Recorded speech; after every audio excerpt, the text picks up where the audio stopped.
Hey, what's up? Welcome to Movie Dumpster Season 3, Episode 13. Today we're talking about The Stepfather from 1987, directed by Joseph Rubin. I'm Joel Schoelen. I'm Sean O'Rourke. I'm Connor. Who am I here again? McGraw. Welcome to The Dumpster. You look at this. I swear they'll print anything to make a buck. Just simple sensationalism, that's all. It's weird, that's all. What's that, Herb? Oh, that guy in Bellevue who killed his whole family. Cut him up with knives. I don't think I know about that. Happened last year. That's what I was talking about. Now, this thing's a year old, and then they go raking it up again. This is terrible. Jerry? You all right? This kind of thing really gets to me, you know. That a man could be driven to do something like that to his own family, to his children. I don't even want to know about it. Makes you wonder, though. What's it take to make a guy turn his family into Gainsburgers? Maybe they disappointed him.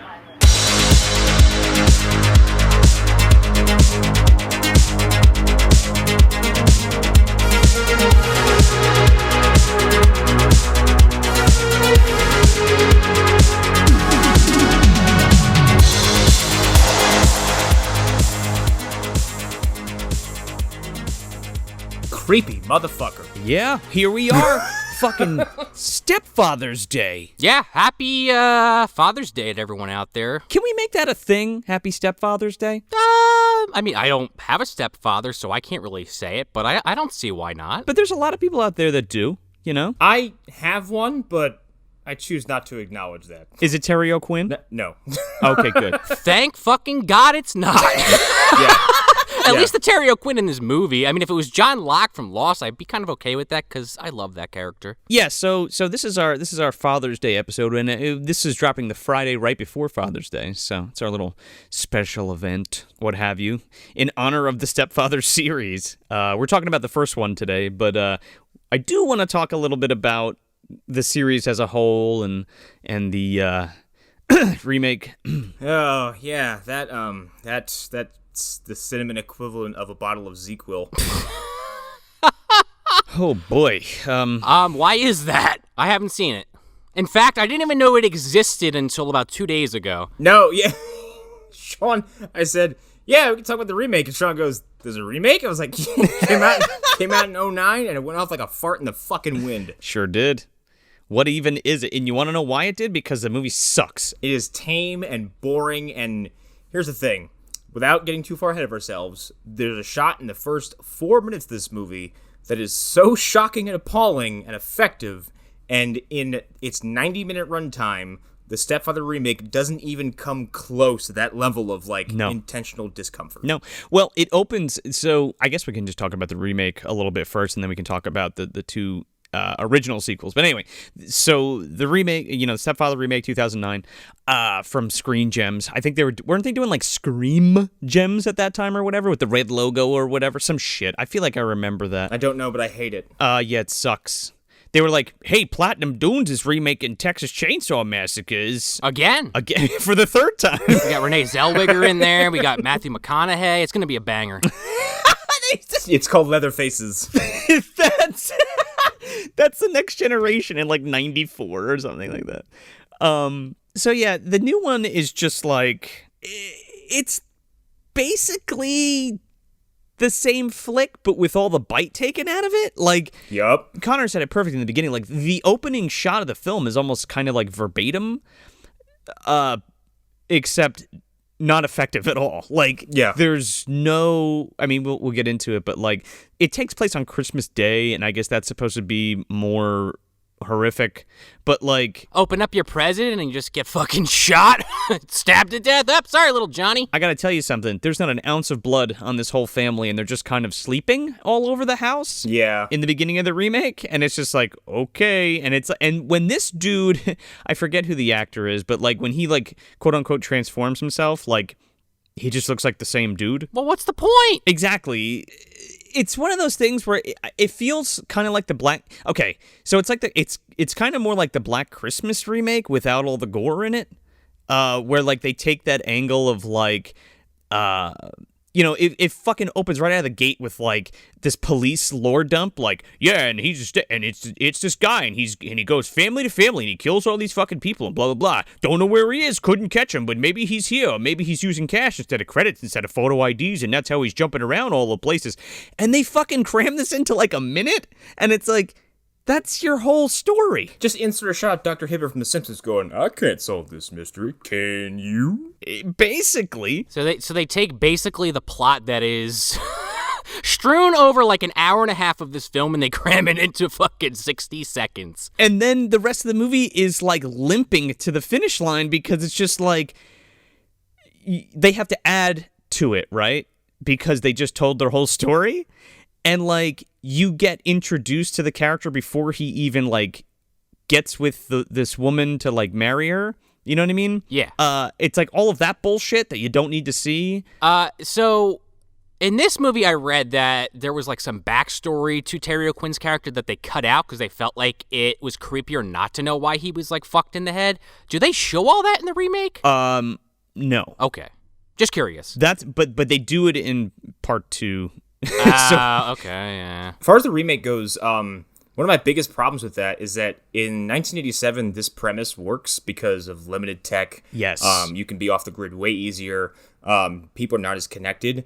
And even as far back as back in 2009, like, if someone sees your face in a photograph, Reddit will have identified you in 55 seconds. Like, yeah. That's the problem with the remake. It just doesn't fucking work. No. And the only reason the movie keeps going is just willful ignorance from the characters. Like, yeah, they're like, April O'Neil is in it, and she's like the friend to the main woman, and she's like, yeah, I don't even fucking know this guy, and he won't turn in like his paperwork for his fucking like or his social security card or anything to like get paid or like get put on the books and shit, and it's like red flag after red flag after red flag, but she's just like, oh, I don't care, I'm in love, I don't give a shit, and it's just like, mind your business. This is so stupid, and there's like.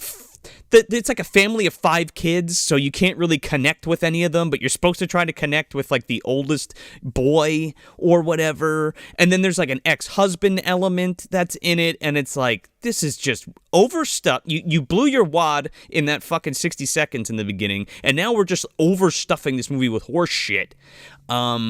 Anyway, that movie fucking blows, and it ends with like there's not a drop of gore in it. There's no redeeming qualities to it. It's just like an hour and a half of just like egregious butt shots of Amber Heard, and then like all this kid like wrestles with this quote unquote stepfather TM, and like fucking they fall off a roof and then go into a coma, and the kid wakes up and he's like, what happened? And his mom's like, oh, you've been in a coma for 6 months. And he's like, where's David or whatever, that's his name in the remake. And she's like, we don't know. When the police showed up, he was gone. Welp, credits. And there was a strange man with a revolver yelling how he shot him 6 times and he wouldn't leave the property. 6 times! In fact, it wasn't Loomis. It was actually David, but he had like a different fucking wig on, so no one could really tell. Oh my god. He already swapped identity. I shot him 6 times. You kind of look like the guy. I shot him 6 times! Is that guy doing a Loomis impression from Halloween? Where the fuck did he come from? Donald Pleasance is standing there watching this happen like, yeah, he's pretty good at it, actually. It's fucking Malcolm McDowell. You're not as loud as I am. It's not working quite as well. I definitely didn't die in the first one. I swear to God, it's not true. Obviously he's not dead, but then like the next shot, again, this man just looks like he has the entire movie, except now he has like a semi-mullet. I remember that shot specifically, and it's hysterical. And it's just like, he doesn't look different at all. He has no facial accessories, doesn't change his hair. He doesn't like grow a big thick beard or anything like that. He just is like, now I'm business in the front and party in the back. I'm different now. I'm all different now. It's really fucking bad. I'll be brief on the 2 sequels because there was a little bit more for the remake that I wanted to unpack. It's just like, sure, ridiculous how much trash, how much just like superfluous garbage is in the film, and there's no tension because we're running around with fucking 6 different characters. And also, like, the stepfather is like very brazen about what he does. He's not about family or like preserving the all-American family or whatever. He's just he's more of like a drifter or like a leech rather. Yeah.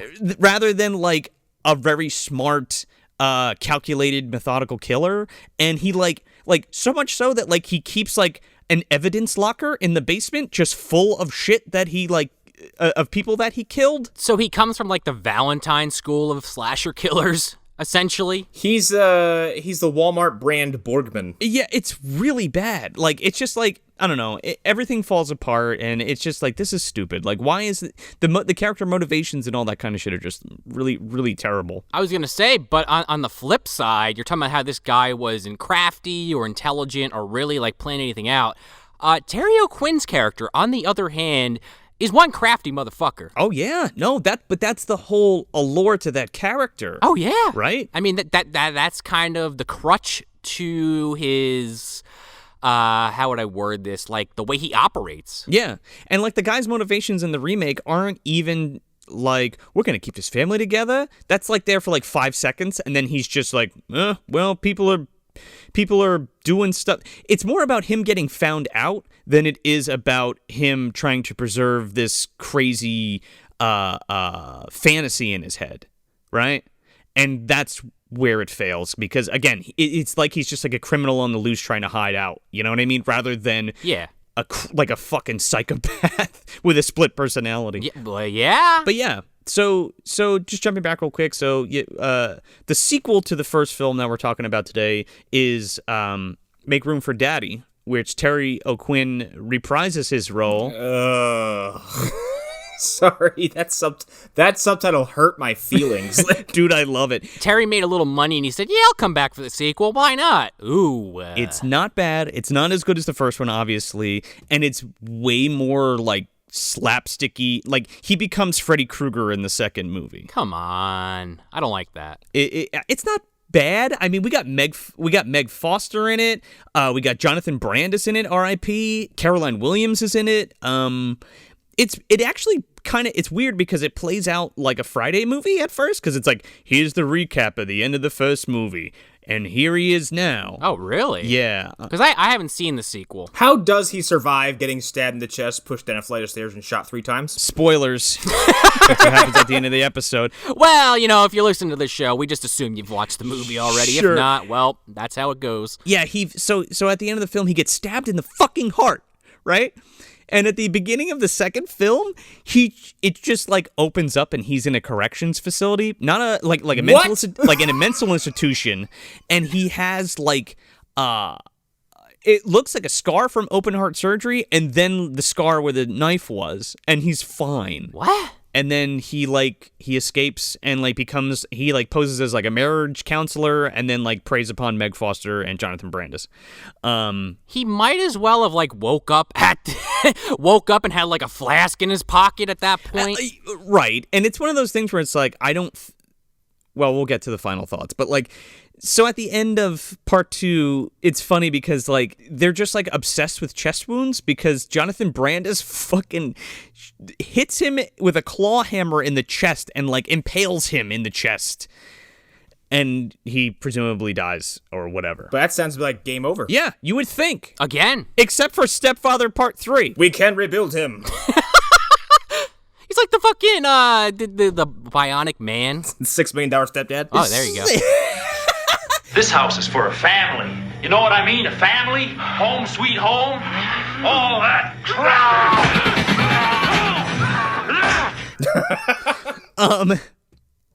Come to daddy.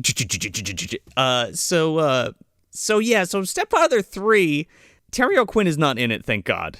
Okay. And even he was like, I'm not doing this shit. Because it opens up and it's basically the scene from Batman when Joker, like, gets his face fixed from the dude. Are you fucking kidding me? He has a fucking sack over his head, and he meets that guy from Anniversary Dinner, the Tales from the Dark Side episode. I don't know the actor's name. Anyway, when I saw him, I was like, holy shit. Yeah, he fucking has, like, a sack over his head, and the guy's like, oh, that's enough money. Sure, I'll fucking rebuild your face. It's like a back alley, like, plastic surgeon, and he like rebuilds his face on like a dock or some shit, like on a barge. Oh my god. So the way that they kind of write that off is just like, oh well, Terry O'Quinn survived. And then he got plastic surgery, so nobody knows that it's him. And he sounds totally different, but don't worry about it. Did the plastic surgeon fix his rib cage, chest, lungs, and anything else that must have been damaged in that fall? No, because we see him walking there right in the beginning of the film. Oh, for fuck's sake. I don't know how the fuck that happens, but okay. The $1 Million O'Quinn. There's like a crippled kid, but he's psychosomatically paralyzed, right? So he's in a wheelchair most. It's like Rear Window, kind of. Okay. Where like he's like a computer whiz and he really likes crime games and stuff. And basically the movie is him kind of piecing together the real identity of this guy and like how he got plastic surgery or whatever because I saw the scars on him or something, ? I better call Shia LaBeouf. Dude, it's fucking shitty. Like, it's really, really bad. And fucking Priscilla Barnes is in it, the chick who filled in for Suzanne Summers from Three's Company. Yes. Yeah, she plays the mom, the prey in this one. But like, again, they throw out all the kind of ideals that the first one kind of builds on, and then like they just like he preys on Priscilla Barnes, but then like also has an affair with this other woman, which totally goes against like his like psychosis. Yeah, that flies in the face of his very clearly established motivations. Yeah, it defeats the whole purpose of the thing. So then, like, I don't know. So then they kind of meet up with each other at the end, and then, like, he has to, like, the one chick finds out that he's having an affair with that he has to kill, and then Priscilla Barnes finds out that, like, he's cheating on her with this woman, but he's been killing people the whole time. And then the psychosomatically paralyzed kid gets out of his chair and pushes the stepfather TM into a fucking wood chipper and then ends the entire series. I'd like to see part 4 now. Yeah, I want to see just a severed hand just like crawling along the fucking sidewalk. Oh, dude, they're gonna rebuild him better and stronger for sure. Idle hands? Yeah. Oh my God, he's the hand. Oh my God, he's the hand. He's the demon hand. Or he's Thing. He's Thing. There you go. The MDU, you cannot kill the stepfather. Right before he died, he made a pact with a demon. Just fucking crawls up to the Addams Family house and gets a job. Oh, no, that was after. That's what I'm saying. After he comes out of that wood chipper. Oh, wait, there you go. The left hand is the idle hand, and the right hand is Thing. Yeah, well, same actor. We've talked about it in the past. No, I know, but the stepfather hands are Thing and Idle. Yeah. Yeah. There's like the good and evil half of him. Yeah, sure. Do they have a fucking sword fight, and then one of them does the quickening at the end? Like, he grows like 3 more fingers or something. Oh my God, that's a fucking visual. Thumb War Endgame. So we have Joe Rubin directing this film, who's also done the amazing Dreamscape with Dennis Quaid. I love that film. And he also did The Good Son. Yes. My God, what a fucked up movie. Oh my God, that movie, pretty fucking great, but disturbing. When I remember watching The Good Son as a kid and it freaking me out because the killer was my age. Oh yeah. Yeah, and it's fucking Kevin McAllister on top of that. Yeah, it's Macaulay Culkin and fucking Elijah Wood. And I always like pictured myself as Elijah Wood, and it always freaked me out the scene where he fucking is skating with the little girl and like throws her out onto the fucking thin ice and she goes under. Yeah. Man, that made my skin crawl when I was a kid. Yeah, spoilers to a 30-year-old film, but the part like literally right at the end when he's hanging off the fucking cliff and Macaulay Culkin's like standing over him. Yeah. That is like burned in my mind. Yeah, man. It's creepy. I feel like that and like Hannah Rocks the Cradle and Stepfather would be a great like trilogy to watch. Oh yeah. If only The Orphan wasn't quite so laughable, you could throw that in there. That real story is fucking freaky, dude. There are 4 great seconds in that movie, and that's when Vera Farmiga kicks that girl in the fucking face. It's based on a supposedly true story, but they like can't find the girl. And I've seen pictures of her. It's a really weird fucking thing, man. And this movie, before we lose it, this movie is based on the real-life murders committed by a man named John List, who killed 5 members of his family. Mm-hmm. Yeah, from New Jersey. Thank you very much. Thanks, John. Yeah, thanks. We're known for some tomatoes and John List, right? Yeah. And summer traffic. Bon Jovi and murdering your family. Sweet. Yeah. I don't want to get into a true crime podcast at this moment, but I mean, maybe we can hashtag it now that we've put a little bit of dip in there. But anyway, Yeah, he was like the basis for this film, the Stepfather, the original 1987 Stepfather that we're talking about today. John List was the inspiration for the main antagonist. As far as his motivations, like John List, like thought his family was like straying from their religious path and like not being the family that they should have been, so he fucking killed them all and changed his identity and like eluded police for years. Yeah. 18 years. He moved fucking from like to Minnesota to Colorado, and he settled in Denver, and he only even got caught because America's Most Wanted did like a story on him, and I watched a video on it, and they did basically like a sculpt of his head, like what he might look like, and it looked exactly like him. Yeah, man. Those forensic artists, investigators. John Walsh is a real life superhero. Like, yeah, that guy catches actual monsters. Yeah, man. Well, yeah, because they took his son and he like dedicated his life to that. You know. Yeah. I was going to say, John List died at 82 from pneumonia in prison. Good. Fuck him. Yeah, good. Yep. Go fuck. Good. Fuck you. Do you guys want to do a plot crunch for this movie, or unless you had something else you wanted to say to set this up? No. I just wanted to get the trivias out of the way so we can roll on this boy. Yeah, so the Stepfather, I guess the plot crunch for this movie is Terry O'Quinn, as we've kind of talked about already a little bit. He's a serial murderer, and he murders families specifically that he basically ingrains himself in with the idea that he is going to have the perfect American family. And when shit starts to hit the fan, he just, instead of trying to fix it, he just gives up and murders everybody. Yeah. And he changes his appearance. Mm-hmm. So he kills families, and he starts a new family. And you go through this movie while the daughter kind of starts figuring it out, and you see bursts of him kind of losing it throughout the film until essentially it collapses due to him, not being able to handle his own mental stability. And we have a fucking showdown between him, his new wife, and his stepdaughter.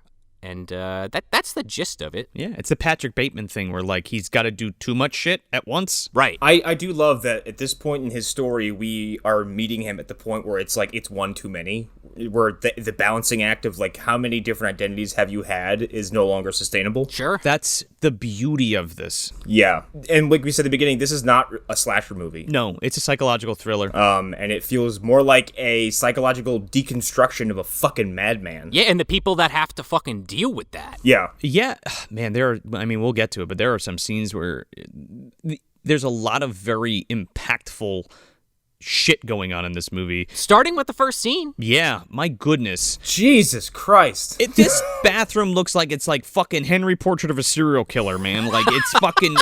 the lighting in this film is so creepy, and it's great. It looks like every time they're in a house...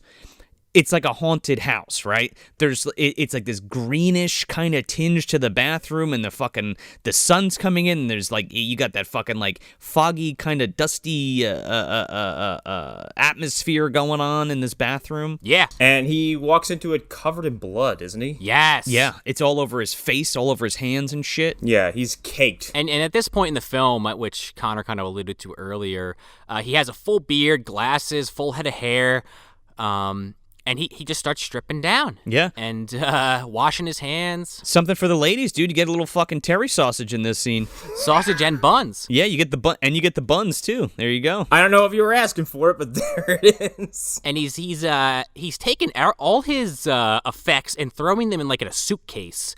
And like the towels that he wipes his hands off with get thrown in there. It's very procedural. Yes. He knew exactly what the fuck he was doing. Oh, yeah. And going to do. Like, it's very calculated because he's like, here's my fucking briefcase of shit, and he like pulls out like a laminated fucking suit and like hangs it up and like all this shit. Well, and he cuts his hair and he cuts his fucking beard off. He's got like an afro and really he's got like a real scraggly beard and shit, and these fucking giant sunglasses. He looks like Jeffrey Dahmer kinda. Yeah.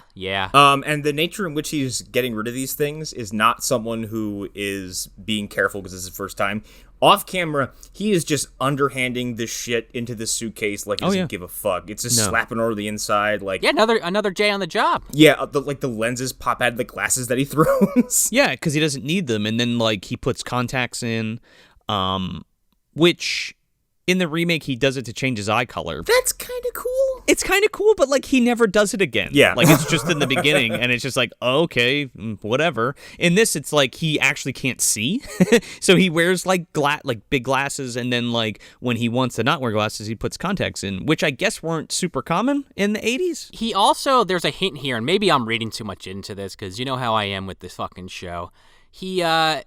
He's wearing plaid, a red plaid specifically, which throughout the film, and maybe it's not every time, but almost every time he has a meltdown, he has a red plaid shirt on of some variety, or a red tie. Holy shit. Yeah, you're right. Yeah. I just noticed that, yeah. Because there's a scene later that we're going to get to where he's totally calm, and then he comes down into his basement and puts on this fucking plaid jacket and is like fucking ski bopping in his basement. Yeah, he sure is. But yeah, he gets changed, and he basically, I don't know how to paint a picture for you guys at home if you haven't seen it, but almost like picture like a school teacher, like an old school teacher with the nice suit, very, clean cut beard, totally baby face. Yeah, he goes from hippie to businessman, basically. Dude, he looks totally different. Totally different. You wouldn't know unless you saw him do it. Like Ted Bundy, dude. Yeah.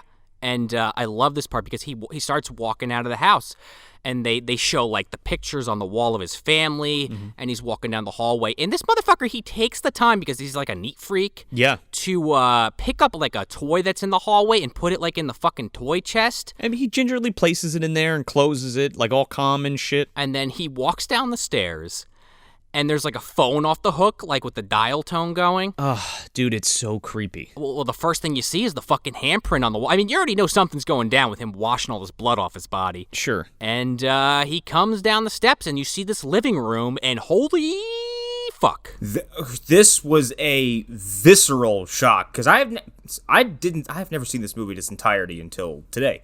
And having like my recent taste with, this series was the fucking remake. I was, fully sanitized of the idea that this was not going to be a gore fest. It's not, but this one shot is really fucking freaky, and you can't really make sense of what the fuck is going on. Like, there's just bodies, blood, shit knocked over. But it is graphic. It's horrifying. It is powerful. Yes. It's not just like, okay, there's some dead bodies in there with blood. This looks like Jason Voorhees had a fucking rage party in there. Yeah, it's a fucking war zone. No, like there is fucking blood sprayed all over the walls. Shit is fucking broken and tipped over and flipped over, and everybody's in weird positions. Well, it's like one of those things. It's like you got to think about it this way. If, let's say, Jason Voorhees went in here, yeah, same kind of disaster zone, but people would have fled. They wouldn't all be piled in there together. This guy just came in and started fucking hacking his family to pieces. They probably didn't even know how to react. No, dude. Yeah. And the worst shot is, he hangs up the phone and he casually walks out, and the camera pans down to his fucking daughter, who's face down, dead, with a teddy bear. Yeah, that's like the bone-chilling shot, dude, because he fucking like goes over to the door, and it like that's the last thing you see before they cut. And it's just, he leaves this fucking war zone, like you said, place of insanity. Yeah, this fucking war zone, closes the door, and just starts whistling the fucking Camptown Ladies and starts walking down the street, picks up the newspaper. Skips to his loo down the fucking street, like not a care in the world. Nope. Now, I was reading that originally the song they wanted him to whistle was Barbra Streisand's The Way We Were. You know that song? Memories, like the color of my mind. The only reference of that I know is in Ren and Stimpy, and I don't know that song at all. I would say that's a very specific desire to have him sing that song. If you don't know it, look it up on YouTube or iTunes or wherever the fuck you want to listen to it. And like the first 30 to 45 seconds is Barbra Streisand like humming, and I think that's what they wanted. Gotcha. It's equally creepy, but the Camptown Races is just like, whoa. And it's also consistent through all 3 sequels too. Well, that might get a little old, but when it pops up occasionally in this film, I liked it every time. Yeah, well, it becomes sort of like his Jaws theme, Yeah, they do this great thing with the music, which I was also reading that the keyboardist from fucking Yes and the Moody Blues did the music for this movie. Yeah, Patrick Moraz, dude. I was like, wow. The music in this movie is fucking top notch. Yeah, it's great. The Thanksgiving movie we watched last year. Blood Rage. Blood Rage. Like, the music in that was fantastic, but way more energetic, and this kind of feels the same way, but there's some, like, almost... like ravenous-esque qualities where you're like, I didn't expect that instrument to come out of nowhere. Yeah, no, but it works. Totally works. It's so good. Like, there's a flute that pops up in the beginning of the fucking movie. That's kind of fluttering in and out, and then like a synth horror score goes over it, and it's super weird and unique, and I love it. They do this great thing with when he's walking down the street whistling. It's like a suburban town. No one thinks anything of it, of course, because he's just some dude walking down the street. But as he's whistling, Camptown Races, do do do do do do do, the music comes in and kind of blends with it, and then it rises, and it gets incredibly creepy with like the synth. Oh yeah. Oh my god, I gotta get the album. Yeah, it's real good. But then there's like parts of this where it sounds like, I don't know what, like Saturday afternoon, like, yeah, a little bit, like family show, you know what I mean, like Family Ties or something like that, or like Growing Pains. I think that's super intentional because of the character that he plays, where he is trying to be this quote unquote family man, all American family dad. Sure, I don't dislike it. I'm just saying, like, the tonality of the music changes at the drop of a hat sometimes, and it's like, whoa. Yeah, it's jarring. Sometimes it's Goblin, and then sometimes it's After School Special. Yeah, that's a good way to put it, Connor. He gets on a fucking boat, and in the beginning, you're thinking, like, what the fuck? He's just gonna, like, sail away or, like, go who knows where. And he ends up, like, throwing his case over, his luggage over the side, and it just sinks. And it's just like, well, done with that. He Casey Joneses that suitcase over the fucking side. He's like, oops. Yeah. Oh, sure does, yeah. And then he's all fucking proud of himself, smiling and shit. And then we cut to 1 year later, and we're introduced to his stepdaughter, Stephanie. Jill Schoelen, man. I, for a second, as like the dissolve was happening, I was like, is that a very young Jennifer Connelly? Oh my god. No. Yeah, she's in Popcorn, Curse 2, The Bite, Cutting Class. And apparently at one point she was engaged to Brad Pitt, if that's something you care about. Well, yeah. She's also in Babes in Toyland with Keanu Reeves. I don't know if I ever saw that version. And unfortunately, When a Stranger Calls Back. Oh. That's what did it for you, Connor. It's just like, don't do that. She's really good in this movie. I had said this to you guys before we started recording, that I think all the acting's really good, especially our primary cast of Terry O'Quinn, the daughter, and the mother. There isn't a bad performance to be seen in this movie. It just dawned on me. Jill has like this trademark voice where it's kind of like a little, I don't want to say raspy, but like kind of squeaky or what's the word I'm looking for? High-pitched and soft. Yes, but like it also, I can't replicate it, and I can't really even explain it. You have to fucking hear it, but it's like, yeah, it's airy and sweet, but also it like goes in and out, if that makes sense. No, yeah, I can picture what you're saying. For certain words and stuff, I can't really, you have to hear it. It's distinct. Yeah, it's very distinct. But on that note, in the remake, the son's girlfriend, Amber Heard, has the same kind of voice. I just realized that now that I'm thinking about it. Oh, wow. Yeah. So she goes home, and her and her mother are kind of fucking around in the yard. Her mother, Susan. Susan Hack, dude. She's fucking Mrs. Potter from Troll. Is that what she's in? Yeah, man. Oh, my God. Because I had read that she was in, like, the 4th season of Charlie's Angels, but, I don't know anything about that fucking show beyond that it existed. She was in a lot of, like, stuff in the 70s. And Connor, you mentioned Blood Rage. Before I looked her up, I was convinced it was the same woman that played the mother in that, because she looks very similar. You said that, and then I saw her, and in my head, I was like, that looks like Tina from Friday 7 and the mom from Blood Rage did the fucking fusion dance. Like, so they're kind of playing in the leaves. They have this huge pile of leaves, and they're just kind of roughhousing around. It's very genuine. Yes, and I liked it. It was mom and daughter goofing around, hanging out, and fucking throwing leaves at each other and shit. It made me genuinely homesick for about 5 seconds. Yeah. Well, then Terry O'Quinn pulls up and ruins it. Hi, I'm Stepdad TM. Going by Jerry Blake now. Yeah. Working as a realtor. Yes. Real quick, there's a bunch of times in this movie where they fucking totally call him Terry instead of Jerry. I didn't pick up on that. And it's not super distracting, but they sound very similar, and I can understand. Yes. I can understand it, you know? Maybe the family knew the whole time they were playing four-dimensional chess. Oh, Jesus. Yeah, I was thinking the same thing, though, Joe. It's like anytime an actor plays a character that's either their name or something very close, it's like, I don't know, I always find that a little strange. I mean, I guess at the end of the day, they are playing a character, but, you know, you have slip-ups.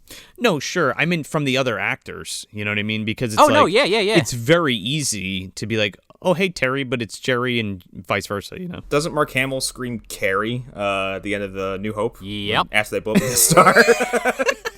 And they didn't edit it out. Nope.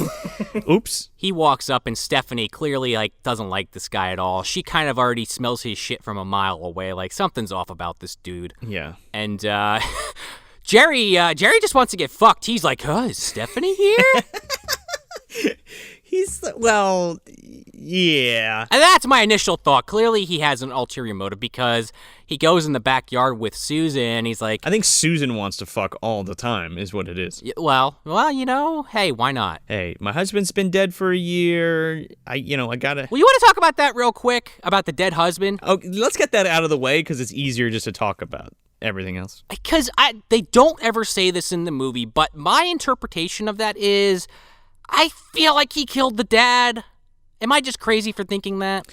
Oh my God, maybe. I mean, I guess there's no reason for him to do that. He kind of like, you know, as we find out later in the film, he clearly looks for like people that are, you know, either divorced or the husband's out of the picture. But I don't know. The guy's a serial killer, for lack of a better term. You know what? I don't like that. And the reason I don't like that is because it doesn't fit his MO. Okay. You know what I mean? Sure. The second one kind of goes into that, which I don't really like. And maybe it's an underlying thing in the first movie, but like it's very much taking advantage of a single mom. Grieving woman. Yeah. He's entering these families' lives because he thinks they need to be fixed. Right. Well, that's true. He sees them as projects, so he inserts himself into a picture that's, you know, has a vacant spot where he can dominate the household. Absolutely correct. I like that a lot. I just wanted to put that out there because it was in the back of my mind watching the movie. But yeah, so he goes into the backyard with Susan, and Stephanie's there kind of, you know, moping around. And he's like, I got you a gift. And it's a fucking puppy. Yep, sure is. Little terrier. Cute little boy. I love this dog. He looks like my parents' dog. Oh, yeah. Wicket, little Wicket. I love little wiry-haired, little, like, just terrier shits. So Terry's trying to win over Stephanie because she's just, like, not having it, right? She's not having him. She's not over her dad. She can't get over the fact that, like, her mom is marrying somebody new, and there's like that whole dynamic of a child who either had lost their father or there's a divorce or something where, you know, there's somebody else filling that void, and it's just never going to be the same, and it's just not been long enough, I guess, in her eyes. Well, there's that, but like I said, she also kind of like doesn't believe this guy's shit because it's like he's almost like too perfect. Well, I mean, as the film progresses, it gets more intense and suspicious. But right now, it's just he's my stepdad and he sucks. You know what I mean? You know? Yeah. No. Yeah. I get what you're saying. I can speak to that kind of rejection dismissal personally because I went through that several times after my parents got divorced. And yeah, like every time someone comes in, they're like, "Hey," I'm like, "Fuck you." Yeah. I'm 16 and pissed. I don't want you to talk to me. It's right.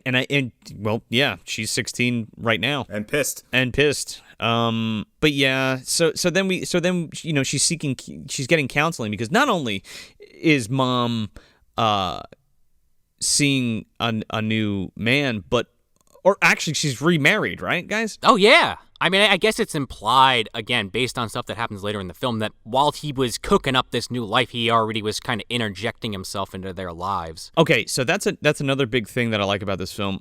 We're just put right into the center of it. There is no this getting to know you bullshit. It's just, they're married, they've been married, he's the new stepdad, whatever. Well, because the audience already knows the guy's MO. It's the characters that have no fucking clue. You don't need all that. Yeah, sure, exactly. No, you don't. And that's what makes it creepy because we know and they don't. Anyway. But yeah, like you were saying, Joe, she goes to counseling with her Dr. Bonnadirt. How do you say this guy's name? Bondurant. Maybe he's related to the famous Bondurants, but I don't know. Probably not. He doesn't seem as hardy or tough. Boner Mount. Anyway, he Wow, how fucking juvenile of you. Fuck you, Dr. Boner Mount. Anyway. Oh, Dr. Boner Mountain. You know that's what he's going to be called now, right? Yeah. He totally doesn't have a character that justifies that name, but sure. No, Doc. I was just gonna call him Doc because I didn't catch his name. Yeah. Yeah, but it's the whole thing where like she's already been acting out. Yeah. Since Dad had passed away, and it's very that kind of she's got the fucking chip on her shoulder and doesn't trust anybody, questions everything, picks fights with people, blah blah blah. Your basic teen angst kind of turned up to 11. Yeah, and she's having trouble at school, and basically she's getting the 10th degree from everybody. Like, you really got to make this work. Like, you got to at least try. And even her therapist is like, yeah, come on. Like, you got to make this happen. Yeah. And, eventually, as he's trying to, convince her, she's like, I believe our time is up, doctor. And, because she's not having it either.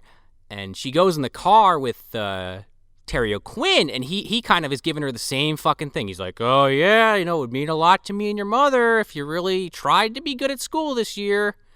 She's like, yeah, Jerry, I will. Slam cut to the school. Cut to fucking Friday night fights, dude, because these chicks are slapping the fuck out of each other in this classroom. Yes, they are. Well, and the whole thing is, like, her and this other student are beating the shit out of each other in art class, and the teacher comes in and is a total dickhead. I mean, we were talking about shitty teachers in our last episode. This guy's one of them. Shitty teachers is something we run into far too often. Yeah. Maybe they're underworked and maybe they're overworked, underpaid. Yeah, dude, question mark, right?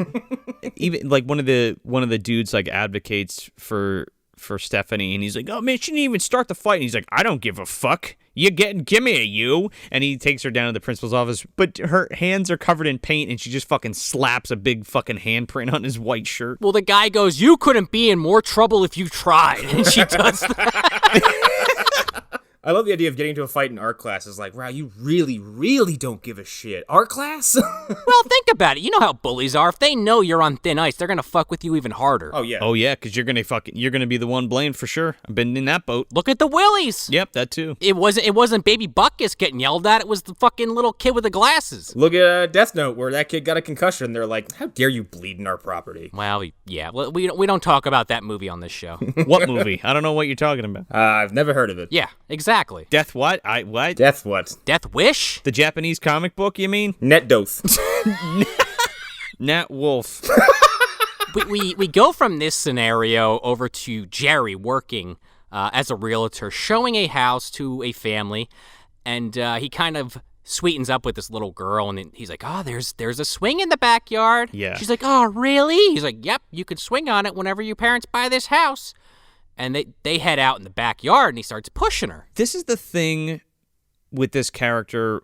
I brought up Ted Bundy in the beginning because this man is like unabashedly charming. Well, yeah. Oh, yeah. It's one of those things where, again, maybe I'm interpreting this wrong, but I think I got it right. He's basically putting a show on for everybody. He's like, this is what the fucking perfect dad would be like, and that's how he presents himself. Exactly, and I guess that's what I'm saying. Like, he is so fucking psychotic that he has built a persona that he has to put in front of it as like a big wall before he has like his breakdowns and shit. Yes. Yeah, he's stunningly effective at what he does, unlike some people in this movie. Well, yeah. Because he's pushing this little girl in the swing, and he's like, I have a daughter just like you. She's like, she's in high school now.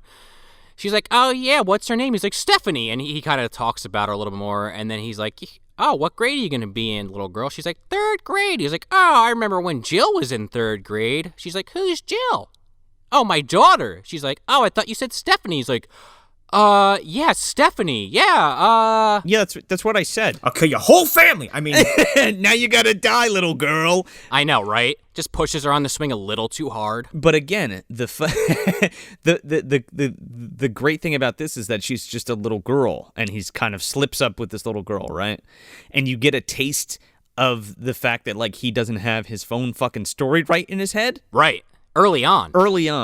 But like it's not a character. Like in the remake, he says that to the son of the wife.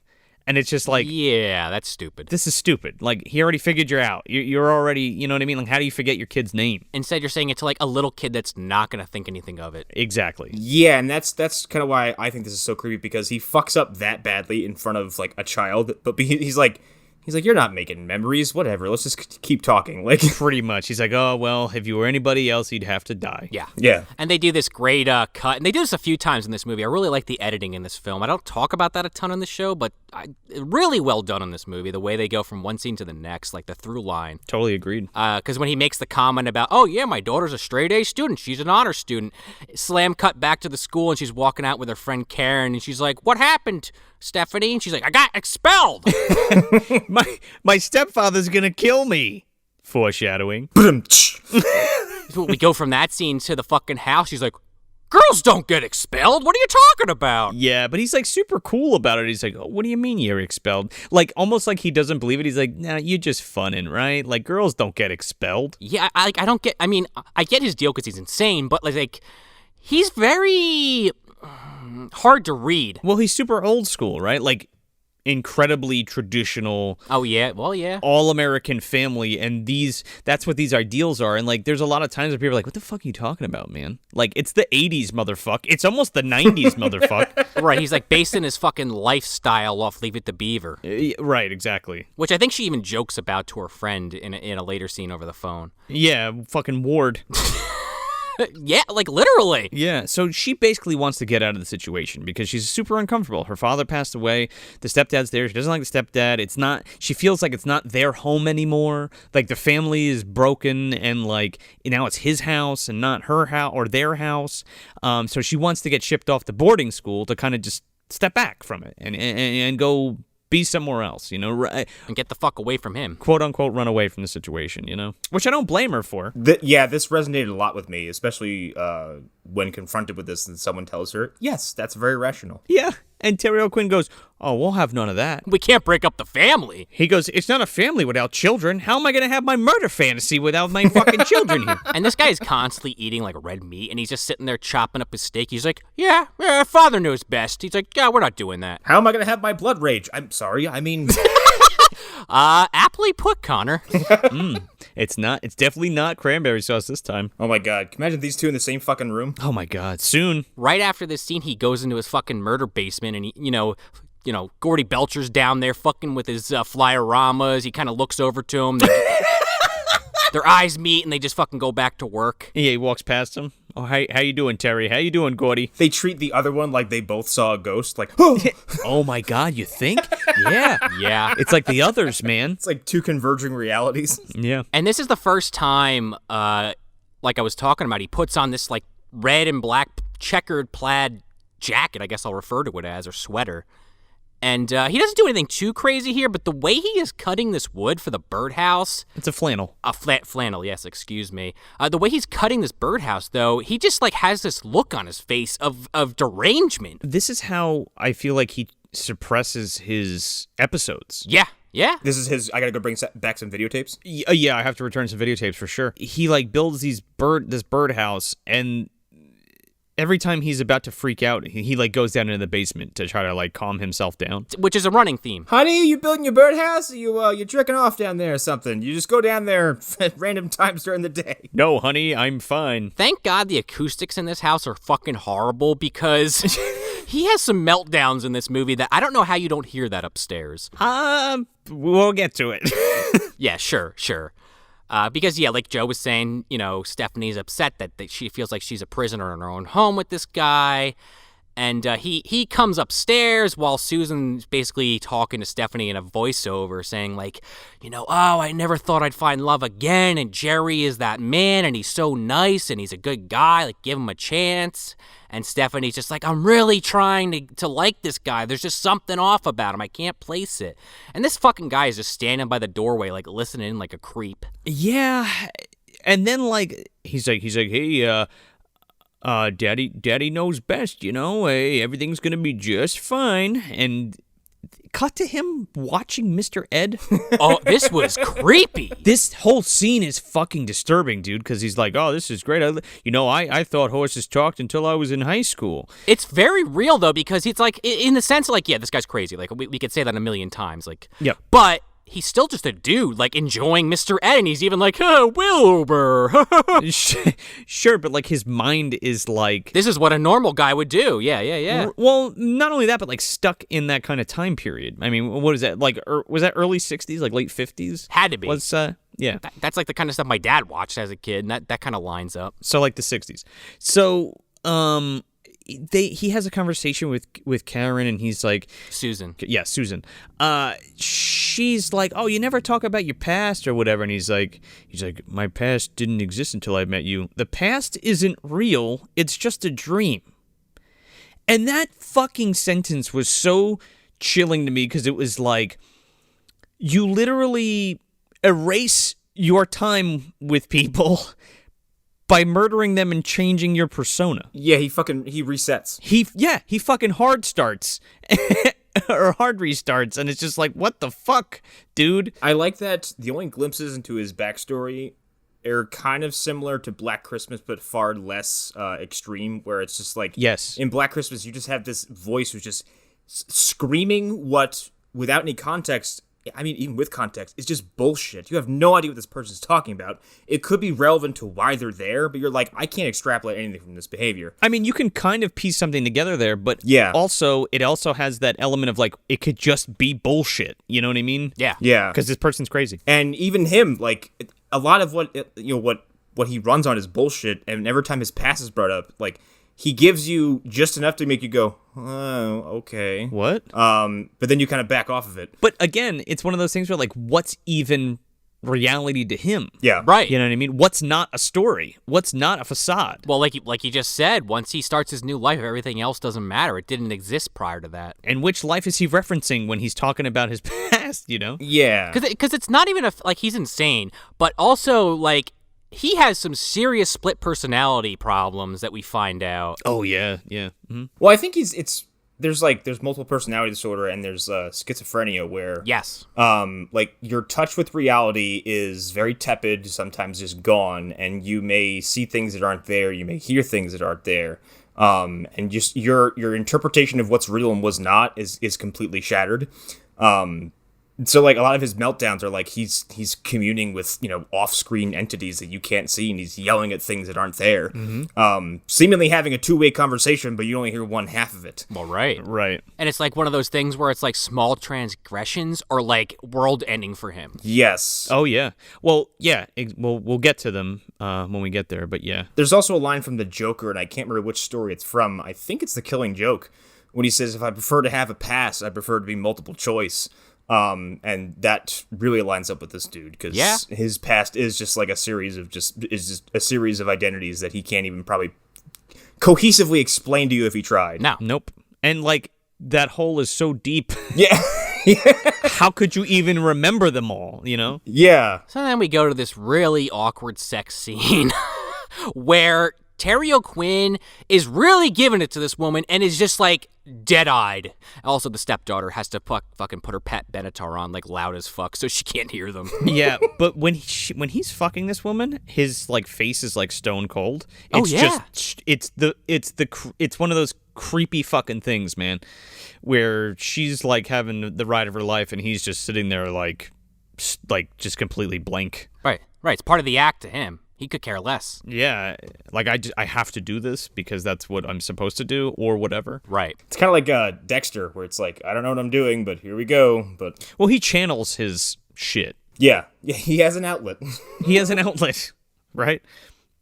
That would be a great Dexter episode, dude. He fucking hunts this guy. Okay, I'd watch it. I think he probably has. Yeah, he probably has at some point. Somebody similar. So then we go to the next morning and we're introduced to our, I guess, last main character, I guess we would refer to this guy as, Jim Ogilvy. This motherfucker. In this fucking piece of shit Tom Peters car that he's fucking driving around in. The Punisher mobile? This fucking Kroger brand Frank Castle, who I was calling Crank Fassel the whole fucking movie. Just, like, He looks like a shorter, like, well-rested version of Dolph's Punisher. And, like, this is my only gripe with the fucking movie. You are more or less subjected to the whimsies of this guy's revenge plot, and, like, he came on screen and I went, you smell like Friday 4. Oh, yeah, he sure does. It looks like, he looks like Frank Castle and Treat Williams got thrown in a blender. Yeah, like the coffee grounds colored beard where it's like, is that growing? Did you just shave it? What happened there? Yeah, who knows? It's some of it's makeup, some of it's real. Yeah. My beard is drawn on. With his fucking his vengeance jacket and his fucking beat up jalopy car. I hate this guy. He's definitely that guy who was probably in an alcoholic haze the whole time he was with he knew his sister before she was murdered. Oh, okay. So Jim is the brother of the woman that Terry O'Quinn was married to previously, who was splattered all over the living room in the beginning of the film. She was killed by Jason Voorhees, and now he's at Camp Crystal Lake. I'm sorry, different guy, but same guy. Yeah, and my sister. Yeah. Mm-hmm. Yeah. Exact same motivations. He's like Proto Creighton. So he's there, and he has a reporter in the car with him, and he's basically like, this doesn't make sense. Like, why didn't they catch him? And kind of feels like that they should reopen the case because they never got a conclusive, lead because they have no evidence of this guy. But they do have a photo of him, and there's photos of him all over the fucking house. And the reporter's basically like, Jesus Christ, man, like the case was closed. They couldn't, they didn't have any evidence. They couldn't find anybody. Why are you going to stir this up? And he's like, dude, they never caught him. And like, I just have this feeling or whatever. So he has this reporter basically makes this writer like publish a new article like saying that like, hey, he wants him to run the photo and say, remember those slayings that happened a year ago? Like the case is not closed. Like if you have any information on this guy, blah blah blah. So he goes to the paper and he runs the story, right? Cut to this barbecue. The fucking barbecue, dude, where like Terry O'Quinn's like this realtor, but he's like so fucking friendly to these people. Like people he sold this is these weird. Dude, this is weird, right? I can't imagine going to a barbecue of my realtor. Yeah. And it's like Louis Tully's fucking party. Ted and Annette. We're Ted and Annette Benny. We're going to play some Parcheesi and have the shrimp. It's imported from fucking wherever. Anybody want to play Twister? Okay, who brought the Terry? I got to bring this up at the next building meeting. No, I'm not supposed to have any pets in the building. Anyway. But yeah, they have this barbecue, and all the people there are his clients, and he's like, yeah, I sold your houses, but you stayed to be my friend. And like this one neighbor's like, hey, Jerry, my garage door's still not opening. He's like, maybe you shouldn't have backed your fucking car into it there, old man. And everybody's like, oh, zinger, Terry. Maybe you shouldn't get blackout drunk and reverse your car into your garage, you fucking idiots. He has this speech, and like, it's very, you can tell this guy's full of shit, right? But it's also the thing, too, where, like, maybe he's not full of shit.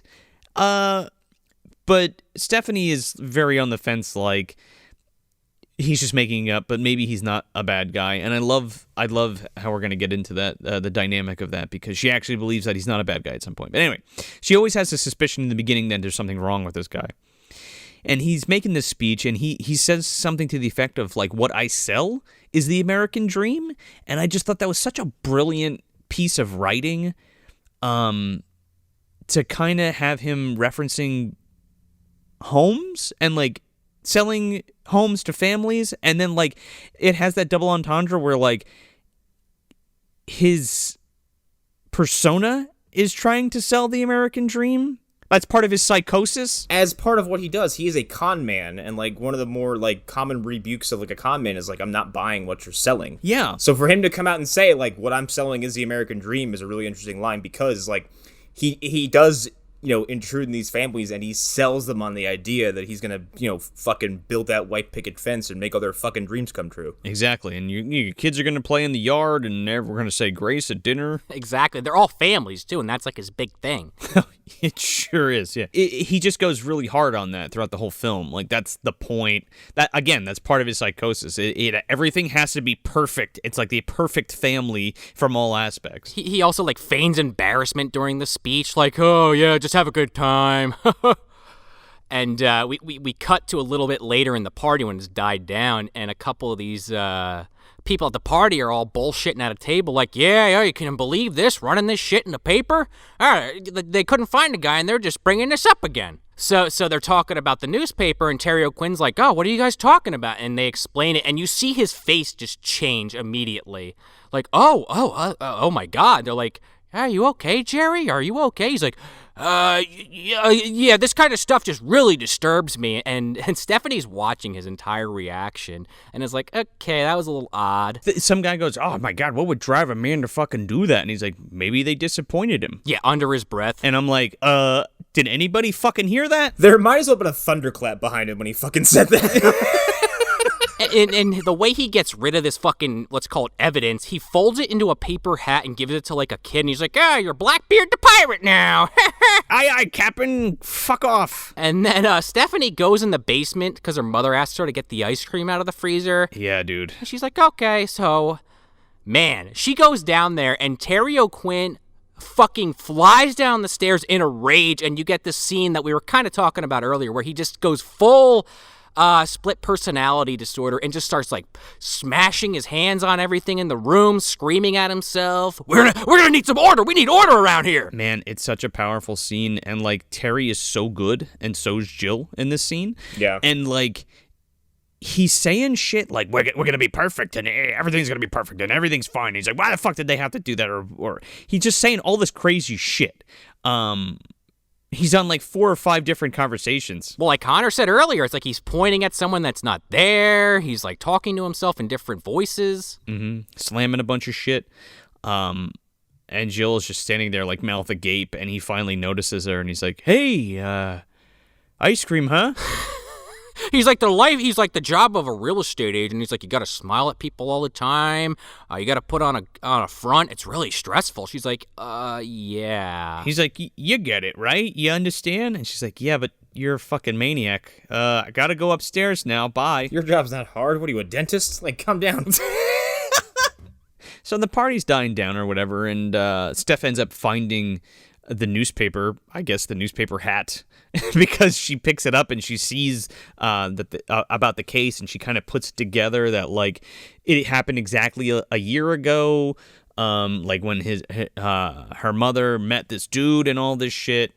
And she basically tells her friend, like, oh yeah, and her friend's like, hey, what are you, Nancy Drew? She's like, no, really, like, I'm piecing this together. It all makes sense. She's like, okay. So she figures it out, like, right in the beginning of the movie, but everybody's like, you're stupid. What a stretch. The Seattle Examiner we jump to. Yeah, Jim is at the fucking, the newspaper place, and the guy who ran the story comes out, and fucking Jim grabs him about to beat the shit out of him. He's like, you didn't fucking... Dude, he bum rushes him. Yeah, he's like, you didn't run the fucking picture. How are we supposed to find this guy? You didn't run the picture, okay? I asked you to run the picture, and you didn't. You just see a pizza fly in the air. Lou Gossett Jr.'s there in the corner. Got the pizza. Damn it, Frank. But you're right, Joe. He's like, why didn't you run the picture? He's like, it wasn't me. It was my fucking editor. Like, lay off. He's like, oh, okay. I don't want to hear about it. I've slept and eaten far too much. It's just not operating right. How am I supposed to catch the bad guy if you don't run the picture? I hate this being healthy. It fucking sucks. Where's the Jim Beam? Where's the photo? Why couldn't you just roll the photo in on a remote control car? Do you think if I put the picture on an RC car and run it around the neighborhood, people will see it? Question mark. Why doesn't this guy just, like, print a bunch of flyers and, like, put them up? Have you seen this man? Why doesn't he do anything but bother someone else about this? He's not proactive at all. I guess the idea is because he has basically explains to the reporter how, oh, yeah, it's got to be within this circle of area, and, I don't know exactly where, but if you run the paper, maybe someone will see it. But, like, I guess from that standpoint, like, if you print out flyers, are you going to go in, like, a 1,000-mile radius and hand them out? Probably not. Right, and he like draws. Is it right now? Where I think he talked about it a little bit earlier because he's explaining. Oh yeah, in this area, because basically he explains how Jerry, when he left the house the first time, when he quit his job, and then he would go to work or act like he went to work, but he was really like setting up his new life, and Jim is just basically saying to the reporter like, to get that all done and come back home in the time period that he would need to look like he was still working, he could only have gone this far. Yeah, it's only so far, and he like makes a map of like the radius around Washington, so he can. So he's very close to where he might be, but it's still pretty fucking big area to cover, Oh yeah, but like I mean I agree. Like if he did just print flyers out, maybe that would have given him some headway. But I kind of get why he doesn't. Sure, yeah. Well, he gets more evidence as to like narrow it down later. Also plot for a movie. Sure, no, I get it. If he just did that, it would be over in the first 20 minutes. Hey, I saw that guy. He sold me a house. Yeah. It's one of those things with like stop thinking about contrivances. You would just ruin the entire experience. It's the other thing. There's no computers or internet or cell phones or anything. And again, like Connor said at the beginning of the episode, like this works really well because of that. No, I totally agree. So he basically apologizes to the reporter for kind of roughing him up, but at the same time, like tells him like to go fuck himself because he's not helping him, and he leaves.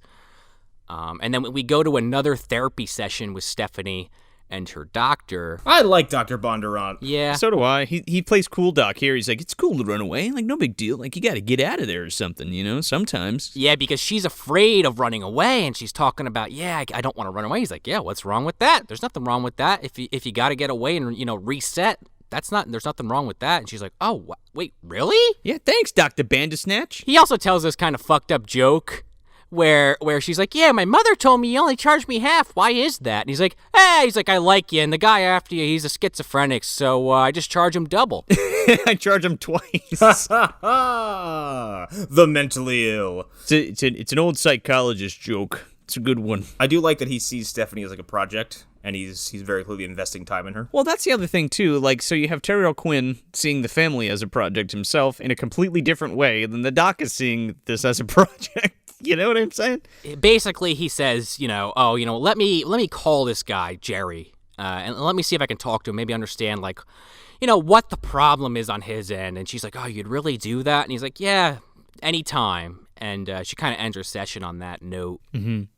And then Stephanie ends up writing to the paper. Well, she wants the picture. Yeah, because I think in the ad or in the story it says like there's a photo or whatever, and then she writes to them and says, "Hey, I want the photo. Can you send it?" And then cut to, after she has this session, we see Terry O'Quinn back at home, coming home to get the mail. And I just want to comment on this mailbox real quick. It is, it really is playing up that all-American theme because he's got this fucking mailbox with, like, houses attached to the side of it or some shit. Oh, yeah. I just thought that was odd. But, yeah, he goes in the mailbox and he finds this fucking manila envelope and he's like, what the fuck? Seattle Examiner. Yeah, and he's like, oh, shit. And it's addressed to the daughter. Of course, he opens it up and it's a picture of him, like, from his previous life, and he, like, just about shits a brick. He almost has a fucking heart attack right there on the spot. This is his second fucking thing, right? Because like Stephanie comes home and she's like, oh, you got any mail for me? And he's like, and he hides it behind his back. He's like, yeah, but it's something you shouldn't have or you shouldn't see.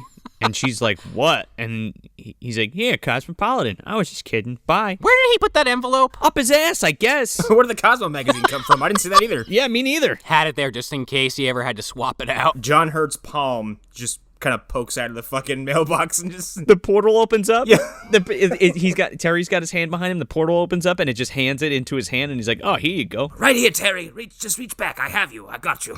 Psst, Terry, here you go. Let's be honest. Terry O'Quinn's character in this film is probably like the MDU's Winter Soldier. I don't like that. I don't like it at all. From the standpoint that, when John Hurt, he needs something taken care of, like somebody's giving him trouble, he just calls up Terry and he's like, yeah, I got a new family I need you to kill. How fast can you take care of the one you're working with currently, Terry? Yeah, so what is it? It's like birdhouse, mustache, toupee, contacts. Family, kids. Family. He's like, debating it with John Hurt. He's like, yeah, but I kind of feel like this one's going really well. And he's like, you're going to fuck it up. Just give it a week or two. Just take care of it now. Hurt just opens up that red notebook and just starts reading off the code word while shaking his head. Oh, yeah. Okay. So if that's Terry O'Quinn origins, I mean, we did say he was the fucking, $1 million man, right? No, I'm saying if that's Terry O'Quinn origins, right? Then after he's killed and his fucking hands are severed and go their separate ways, he's what, tending the fields and at the fucking wizard's mansion? If he's working for John Hurt, we got to establish the party lines here. No, I'm saying he's an anti-hero now, and he's at the wizard's place with no hands, like tilling the field, like fucking Winter Soldier in Wakanda. Oh, he's tending the giant garden that Meteor Man grew. Yes, with a fucking rake in his mouth, just like dragging it along. He's got no hands, and he lost his memory. Yeah. Well, he's got the Gordy Belcher treatment. He's got those two. Yes, man, that works out too well. You know what? I didn't know you were gonna take my idea and go there with it, but I kind of like it. There are pieces of Terry all over the MDU. And, the wizards are like, yeah, wasn't he a murderer? Aren't we all? Yes. Someone's like, you ever stepped on an ant? Ah. As Dobby's fucking cold, dead body is on the floor. Oh, dude, we have this great scene. He goes into the basement. Yeah. This triggers another episode, and he goes into the basement, and he's like, you fucking, he's like, motherfucker, and he's got the picture, and he's like, you were supposed to die or whatever, like, we were supposed to get rid of you or something like that. And this is like where he really loses his shit, and he starts like grabbing tools and like feigning like stabbing Stephanie and shit, and he like there's a part where he like rips a picture of them off his workbench and like throws it, and then like grabs a hammer, and like you think he's about to fucking break it, go upstairs and fucking kill somebody. And then Susan, like, calls him for dinner, and he immediately just fucking, like, snaps out of it and drops the hammer. It's so fucking creepy, dude. He also has that flannel jacket on while he's doing this. Yes. Which he did not have on in the previous scene. So he made a point to put that on before he fucking melted down. It's the flannel of Fitz. Yeah. Is that like the amazing Technicolor Dreamcoat? Sorta. Like you were saying, though, Joe, while he's, like, pantomiming with these tools, he's also, like, has this photo in his hand. He's, like, slapping it like it's a person. Yeah. Well, it's him. It's his other identity. Yeah. Well, when he comes out of it, he picks the picture up, and just to clarify, it's of his current family. Yes. I believe it was actually the picture taken at the barbecue. Mm-hmm. He like, kisses it, and he's like, oh, I'm so sorry. And he hangs it back up and goes up for dinner.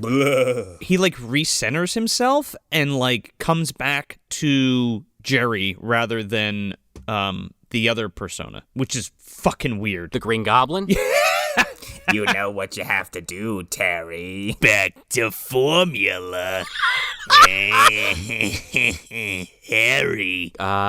These pieces are fucking falling into place a little bit too well.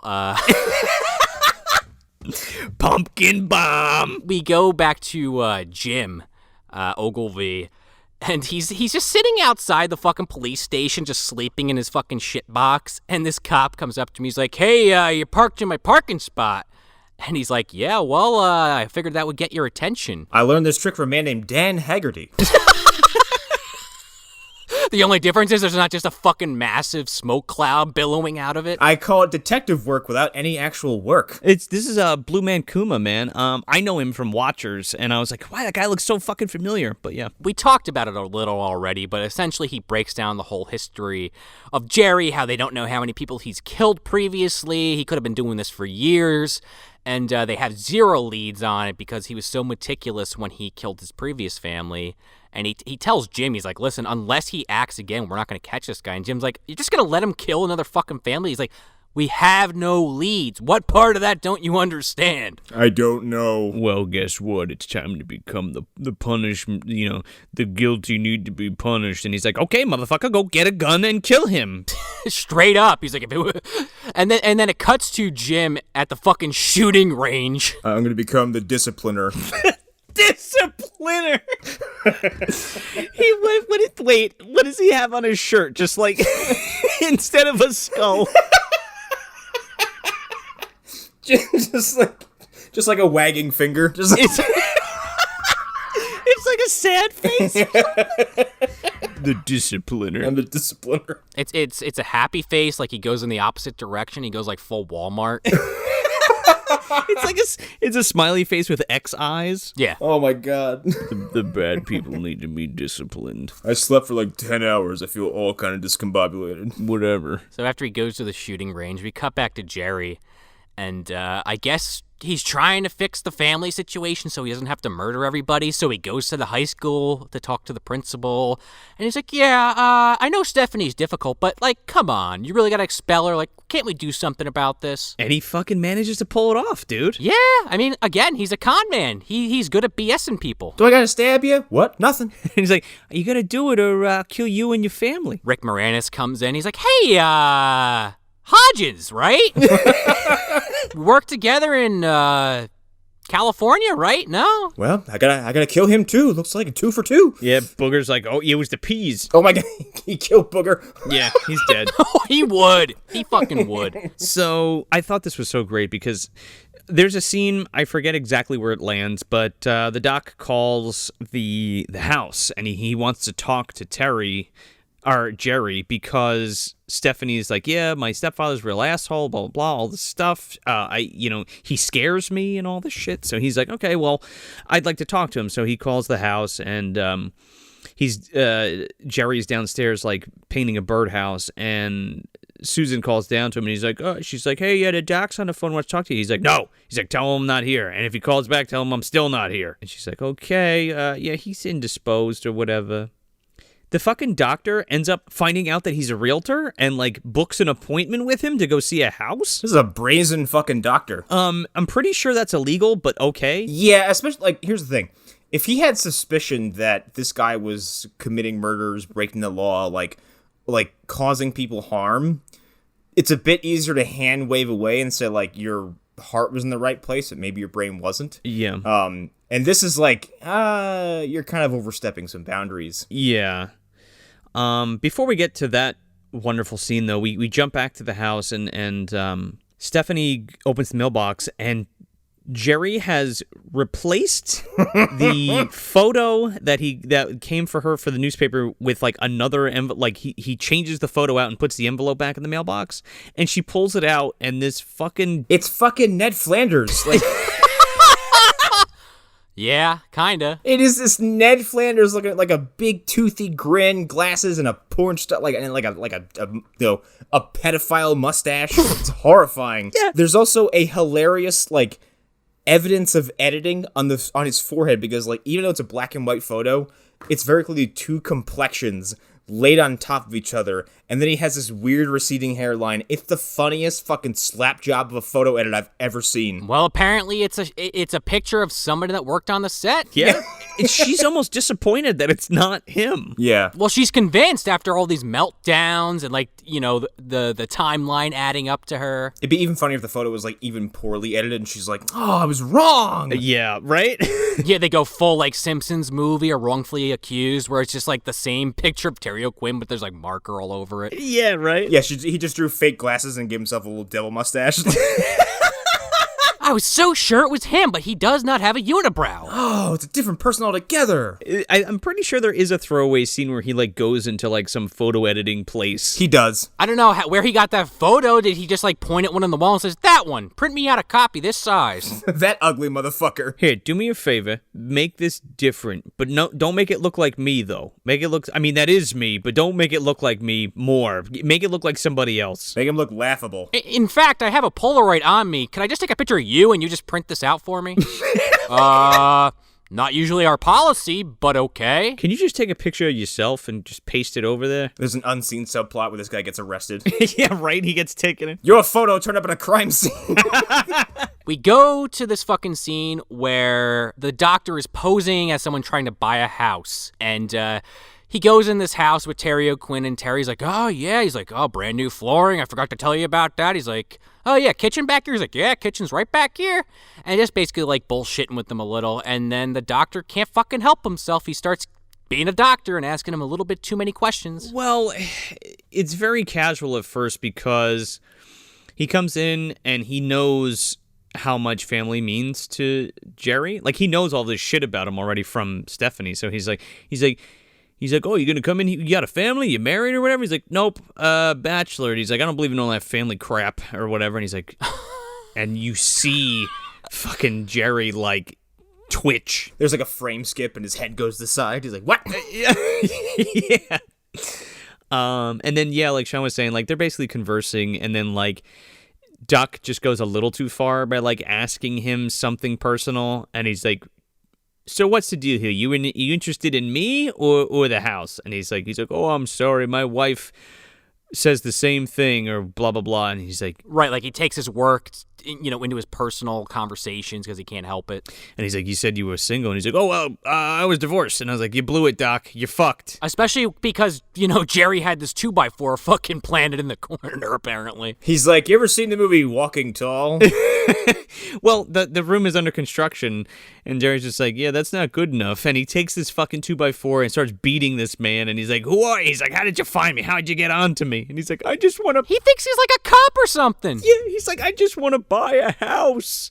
And he caves this motherfucker's skull in with a 2x4. This was also visceral. Yeah. When we say 2x4, and I mentioned Walking Tall, this thing is... gargantuan. It is it's a giant fucking slab of wood. It's like WWF? Yes. Well, they definitely, the way they shoot it from, like, down up, like, yeah. It makes it look a lot more intimidating. Mm-hmm. Yeah, you just see him bringing this thing down over and over again, and there's just, like, it's such a ridiculous sound, it's almost comical, but it's also just enough to make you go like, oh, dear God. Yeah. And he just keeps whacking this dude in the fucking head until he collapses, twitching. Dude, and he takes the fucking guy's words and throws them back at him, and he just goes, yeah, this house is for a family. You know what I mean? Home sweet home. All that crap. And then he just fucking finishes him off. Let's see you get reservations at Dorsey now, you stupid fuck. I just want to get out that, like, before he goes the rock on him, this whole thing has, like, palpable tension that you can feel, and it's very clearly, like, before Jerry knows what's up, it's one guy posturing for, like, some kind of, psychological advantage over this guy, but he's not as cerebral as Jerry is, so as soon as, like, a single crack happens, Jerry smells blood and is on this guy immediately. It's fucking awesome. I love it. Well, he has to be. He doesn't even know it's the doc yet. No, he has no idea. He's like... That's the best part of this whole exchange. Yeah, he's just like, oh, you're asking one too many questions I don't particularly like, and that is enough for you to die. Yeah. He's also, like, shitting on the whole, like, family man thing, and that also triggers Jerry. Yeah, he's triggering him almost intentionally. Mm-hmm. To see what he'll do. Yeah. To see if he's a fucking maniac or not. Yeah. He learned the hard way, dude. It's one thing to hear from Stephanie that, oh, this guy's crazy, blah, blah, blah, and it's another thing for him to actually, like, experience it. Oh, totally. Yeah. And then he's, like, hovering over the body and, like, muttering some other bullshit, and he's like, yeah, let's see who the hell you are, and he finds the guy's wallet, and he's like, Dr. Bornadart. Whatever the fuck your name is, I don't remember. Dr. Born Again. Boner Mount. And he's like, okay, well, we're gonna take care of this, and he rolls this fucking guy up in this, like, paint, drop cloth. Tarp, like a fucking slab of meat. Hey, yeah, dude, he's fucking wrapping him up like a German butcher. He's like, okay, here you go. He fucking, he gives him the old fucking, drive you off a... This is excessive! Drive you off a cliff suicide? Fake suicide? But, dude, he takes this to another level. I mean, I guess he's trying to hide the evidence of the bludgeoning this guy fucking took. If I burn his corpse, no one will find his shattered skull. No one will find the paper hanging out of the fucking gas tank. Right? He rips some paper off, puts it in the gas tank, lights it up, and then just fucking floors this guy off a fucking cliff and, like, into an embankment, and he explodes. And then Jerry just watches and smiles and walks down the street because he doesn't have a car, and whistles. He walks all the way home. I guess he didn't go that far from his house because he gets there by, morning. No one thinks anything of it. I guess. Because it cuts to the next scene where Stephanie's kind of maintaining her bicycle, and he comes in through the garage door, and, like, he doesn't get her attention right away. It's like he's, like, taking it in, almost.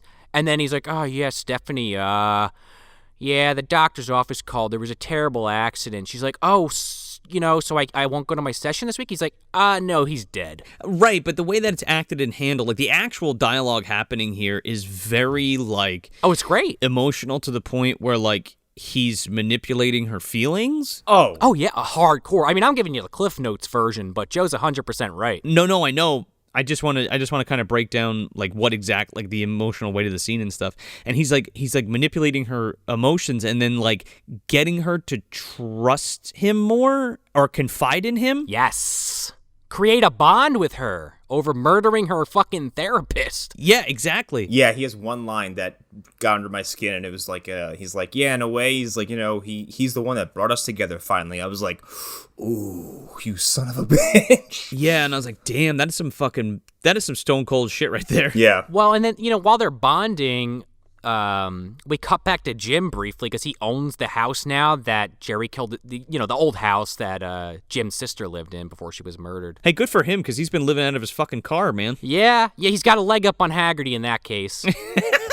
But except the whole fucking room where his sister was murdered is still all covered in blood. Yeah. And he's kind of, I guess, looking for clues or something because, he's at a dead end. And he goes into, I guess Jerry just has a murder basement in every house. He makes a point to make sure he has a fucking basement in every house he buys. Do you have a basement? No, get away from me. He needs that little carpentry place, dude, to like fucking soothe the savage beast sometimes. He's got to make that birdhouse. Yeah. Jim goes down there and he's just looking for whatever. And, this got me because he has a fucking photo exactly like he does now, also in the exact same spot on a workbench of his previous family. Yeah.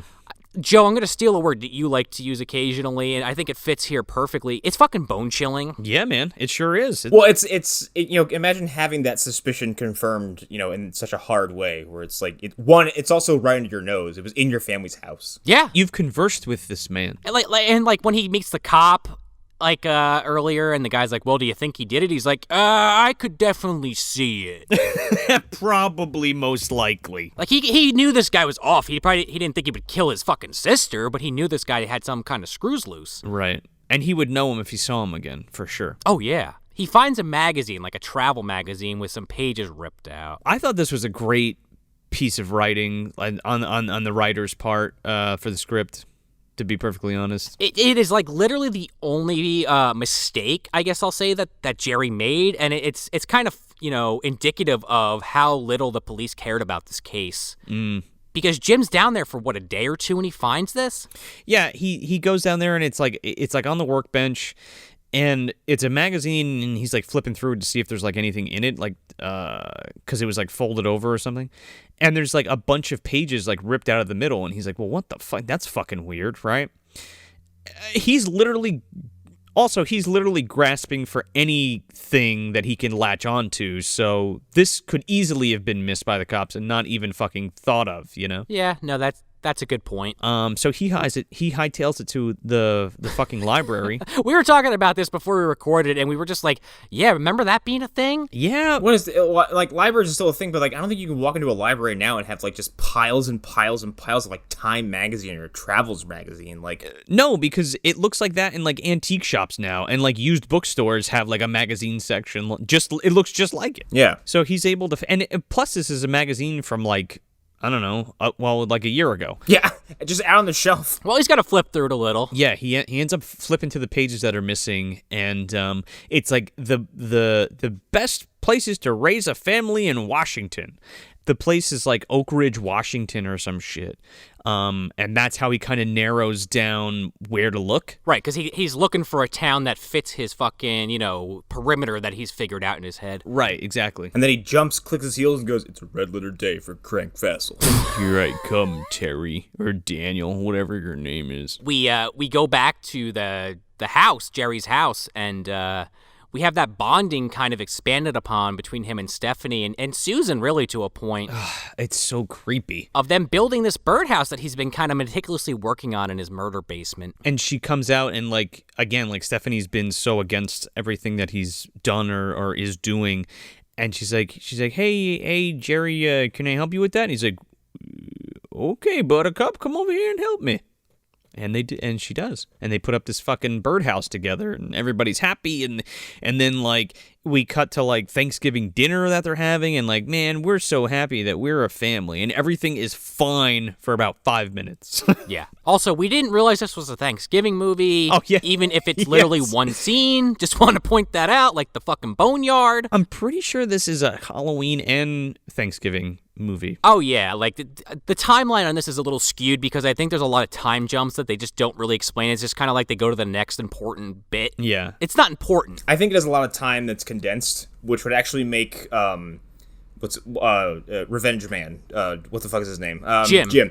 That would make his investigation seem, like, increasingly more believable, because that means he's doing almost nothing but just combing over stuff related to this. Oh, yeah. Yeah, they do a good job. Dude, the guy is literally living out his car just so he could fucking try to find the killer. Yeah. And not once does he ever change his clothes. No. They do a good job of, like, showing that the passage of time without having to go, like, show a fucking calendar or whatever, Oh, yeah. It's super effective. You don't need that. No, you don't. And even the Thanksgiving line, I didn't realize it was Thanksgiving, and he just did it in passing because Terry's like, or I fucking keep saying Terry. Jerry is like, yeah, it's all good. We know what you're talking about. He has a line where he's like, I never thought I'd have the Thanksgiving with my family again or whatever. And it's like touching to them, to Susan and Stephanie, and they're like, well, we're glad to have you in our life or whatever. Stepfather TM. And for him, it's like a weird victory lap. Like, haha, got it. Like he did it. Like he accomplished it. Well, because he feels like he fixed the problem. Yeah. Yeah, but it's fleeting, right? Literally. He's also so just, like, unstable and fucking thin-skinned that, like, the first infraction this family commits, he's like, now everyone's gotta die. Oh, yeah. Yeah, unless it's perfect. And, like, the next big thing, you're like, okay, well, we overcame that hurdle of being together. But now it's like, oh, well, Stephanie's 16 and she wants a boyfriend. And he's like, what? Dude, he flushes it all down the toilet. Oh, he sure does. Because I don't know if it's supposed to be the same night or within a few days. Yeah. Stephanie's at, like, a soda club or whatever, like a little bar down the street. And for teenagers, I guess. And she goes home with the guy from earlier. That, there's been a few scenes in the movie already. The guy who was standing up for her in class, and they kind of have some sexual tension in a previous scene. But they've been best friends for, like, years or whatever. Yeah, and he kind of, like, rolls up on his scooter and tells her, like, yeah, I had to dump my girlfriend. She's an asshole. Planting that seed that clearly they like each other. Excuse me, it's a Vespa, as I was corrected earlier today. Oh, excuse me, sorry. Yeah, well, no, you said moped. Scooter makes sense. I did say moped. It's a Vespa. I want to get on one. I want to drive down the Italian countryside listening to Stelvio Cipriani. Okay? Hell yeah. Ciao, motherfucker. She is basically like, oh, I'll only go on that with you if you let me drive. Which I thought was fucking great. Yeah, so she's going down the street, and they're bullshitting, and they eventually get home to her house. Yeah, they have a moment, and he kisses her goodbye, and I have to imagine that Jerry was probably just, like, in the window, like, with an eyeball poking out of the curtain. Oh, yeah, man, he was fucking going full Billy from Black Christmas. Yeah. You did what? It's a rabbit. Yeah, and, like, this happens, and he fucking pops out, and as Joe just mentioned a while ago, he's now Kyle's mom from South Park, and he's like, what? Dude, he goes, you could go to jail. This girl's 16 years old. And he's like, yeah, so am I. And he's like, yeah, me too, dude. And Susan comes out, and he's like, this punk was trying to rape her on the stoop. She's like, what the fuck are you talking about? I've known this kid longer than you. Even Susan's like, yeah, that's the neighbor's boy. Like, I've known him for, like, all my life. Yeah. Well, then, Stephanie starts to kind of mouth off to Jerry, and because she's like, oh, it's your father, respect him. She's like, he's not my father, and he's fucking crazy, and you don't see what he does in the basement. And basically Susan, like, can't handle it, so she slaps Stephanie, and she fucking runs off. Oh, she gives her the 5 across the face. And Jerry thinks he's like, he got it under control, and Susan turns to him and she's like, what the fuck? Like, what? You just ruined it. Like, all the goodwill's gone. He's like, whoa, what are you talking about? He's like, no, it's not. He's like, it's your fault. Well, that's what sets him off when she says it's all his fault. He, like, snaps. That is his fucking Robert De Niro from Goodfellas moment when he decides to kill all the fucking gangsters because they're flouting their money. Yep. He has that just blank-faced reaction, and then he's just like, that realization, right? That he's just like staring off into space, and it's like, well, that's it. Time to kill the family again. I got to start all over again. I fucked it up. Time to blood rage, TM.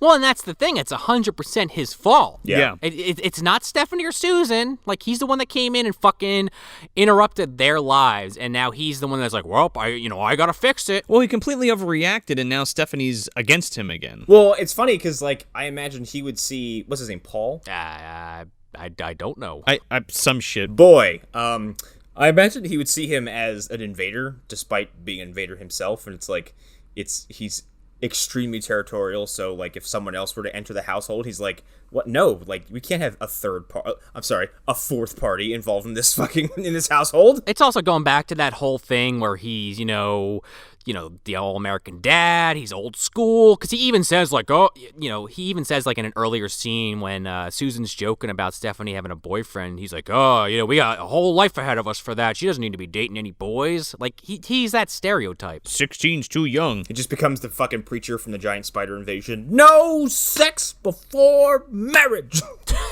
Slam cut to the next morning where he is just quitting his job, just like he did previously. Oh, dude, and he's like, okay, everybody, like, sorry, I gotta resign anyway. It's been great. I'll see you later. I love you all. Bye. And he just, like, walks out with his handful of shit. I actually had to rewind it because I'm like, wait a second, what's happening? And then I was like, oh.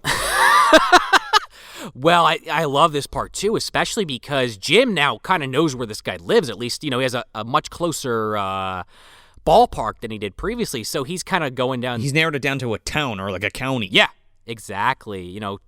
50 square miles, if that. And he's driving down the street, and he just happens to pass Jerry as Jerry's, like, loading his box of shit into his car. I just really like that. Oh, yeah, dude. And then he, like, Jim goes to another police station. I guess either that town, I think it's that town's police station. And this guy's a real asshole, like the lieutenant there, and he's like, hey, man, I need to see all your marriage certificates from the past year. He's like, how about you go fuck yourself? How dare you ask me to work? Yeah, he's like, you're gonna have to come back tomorrow or whatever, because I don't feel like it. And then he just leaves. And then he goes, what an asshole. And the receptionist is like, hey, you don't have the right to call him asshole. You got to at least be around him for 30 minutes to get that right. Yeah. And he's like, hey, Annie, or hey, Miss whatever, can you help me? And she's like, I don't know, can I? And she's like, why would I do that? And he's like, well, because asshole wouldn't like it, and you hot or whatever. And she's like, call me Annie. Here. She's like, I like the way your beard has borders. Yeah. I like how it's painted on. Thanks. What is that, stage makeup? Don't worry about it. Can you grow a beard? It's okay, you're cute. What are you, like 20 years younger than me? Let's maybe. And you still can't grow a beard? That's adorable. And, we come to find out she does give him the information because he starts knocking on doors in the neighborhood trying to find this guy. But before that happens, we actually have a scene where, Stephanie is going to a new therapist, trying to continue her therapy. And she goes to walk in the door, and it's like this stuffy older woman, and she's just like, Stephanie? And she's like, sorry, wrong room. And she just fucking bails.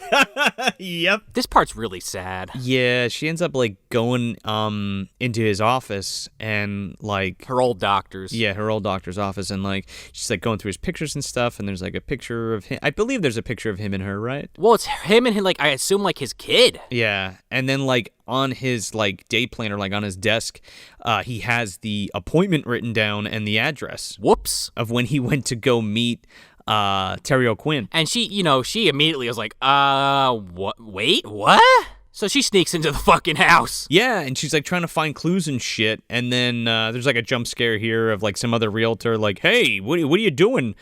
And she's like, oops, sorry, bye. And he's like, I thought this house was uninhabited. Anyway. I love that he trails off. He's like, I thought this place was empty anyway. Yeah, whatever. Ignore the blood in the corner. Yeah. That's just the ghost. Yeah, so she's really starting to piece this together. Yeah. But she doesn't have all the evidence. Yeah. This fucking scene, dude. Oh, man. So, again, Jerry has broken again, and he's going to murder his family, so he has to get ready to do that. So again, here he goes. He starts his transformation again, and it turns out that his hair that he cut is a fucking wig, and he pulls it off. Yeah. And then he like glues a mustache on. He like transforms from Terry O'Quinn into fucking Frank Oz. Yeah, or I was gonna say make the Black Christmas reference go all the way around, Mr. fucking Harrison. Yeah, well there they go. Same, one and the same. I have just two things I want to say about this, and then we can move on. One, there are some scenes in this movie where Terry O'Quinn's wig kind of looks like shit, and it really bothered me. And then when this scene happened, I was like, "Oh, okay, movie. I really now I like that." When he discards a muskrat into his fucking suitcase too, like a fucking giant piece of hair. Yeah, and just my second point with that rough sex he was having with Susan, I don't know how she didn't rip that off his fucking head by mistake, but maybe I digress. Don't touch the hair. She goes to reach for it, he just like slaps her fucking hand away, like, what did I say? It was in the marriage certificate. None of that. It was in the prenup. But yeah, he's on a boat just transforming himself in the bathroom. I guess he locks the door or some shit. Dude, he fucking shuts down again, and it's one of those things where he's just like, okay, this is my new persona. Yeah. Bill Hodgkins. And he goes into this other town. I think it was called like Rosewell. Yeah, Rosedale. Yes, and then on the sign, just to keep playing up this theme, it says like in quotations, "A great place to raise a family." He sure does. He fucking walks into this insurance agency. Yup. Just gets a job immediately. Guy never touched insurance in his whole life, I guess, and he's just like, yeah, well, what insurance haven't I dealt with? I've been in the game a long time, and he's like, but I'd particularly like to do something with family-orientated, perhaps life insurance or something. And the guy's like, that sounds great. Yeah, start tomorrow, or whatever. By the way, today's my last day. Yeah. They look at each other, they do like the Larry David thing, like...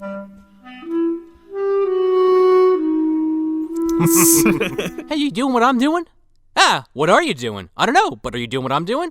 I don't know. Am I doing what you're doing? These sequences, this string of sequences, I mean, they eventually all come to a head, but like, nobody's dying. There's no death or anything. You don't need it. No, you don't need it because it's so fucking scary. Like, this guy is just turning into a different person and creating a new life in a different town on his downtime for the day. You know what I mean? Like, he's like, oh, I'm going to work, but I'm really making a whole nother life somewhere else and then coming home and pretending that I'm still living this one. It's fucking bonkers. He's like, well, I got a break in the schedule. Might as well, make up a new face. Yeah. Doesn't he kind of find someone there that he can potentially victimize, next time? Oh, yeah, well, because he buys a house right next to this woman. Yeah. Yeah, he rents like an apartment. And he sees her, and he walks up, and he's like, oh, yeah, yeah, I'm new in town. He's like, you got anybody with you? And she's like, I have my kids, no husband. He's like, huh, no husband. Winks at the camera. Starts licking his lips. Ew. I mean, he might as well have, like, full gobsmack licking him. I mean, let's be honest. Yeah. There's a quick scene, too, where, like, again, Jim's going around knocking on the doors, and Jerry's not home, and Susan opens the door, and he's like, hey, I'm looking for Jerry whatevers, and she's like, oh, he's not home right now. He's like, okay, well, maybe I'll find him if he comes back or whatever. We're old friends. I'll come back later. And she's like, okay. Because she goes, oh, I could tell him, and he's like, I'd rather surprise the guy. So Susan goes to call Jerry at his office, and he's not there. And she tells her that he resigned a week ago. Yeah, and she's like, well, where the fuck has he been going all week? They're like, yeah, we don't know. Exactly. But, like, Jerry has so much balls or confidence, rather, that, like, he just fucking bets on the fact that she's not going to call the office ever, you know? Oh, yeah. He doesn't give a fuck. He's gonna kill her anyway. I think at this point, because of the length he's been doing this and like the psychological unraveling, he's like, whatever, it's just part of the plan. Like, she's gonna be dead by tomorrow anyway. Yeah, everything, it doesn't matter. Also keep in mind, as far as we know, no other family that he's murdered has had someone then go try to fucking find him. Like, this is the first time that we're aware of watching the movie where someone is, like, actively hunting this fucking guy down and knocking on doors trying to find him. That, too, and nothing's kind of been out of place, but now that wrinkle is in there, it's like, there's a need for suspicion. But also, Susan's not stupid either. No, and she's not at all. She's not willingly ignorant either, Jerry has done nothing to the family with the exception of the outburst that he had about the boyfriend. He's not done anything that would be like a red flag. rather than just like Stephanie just acting out because she's angsty. Yeah.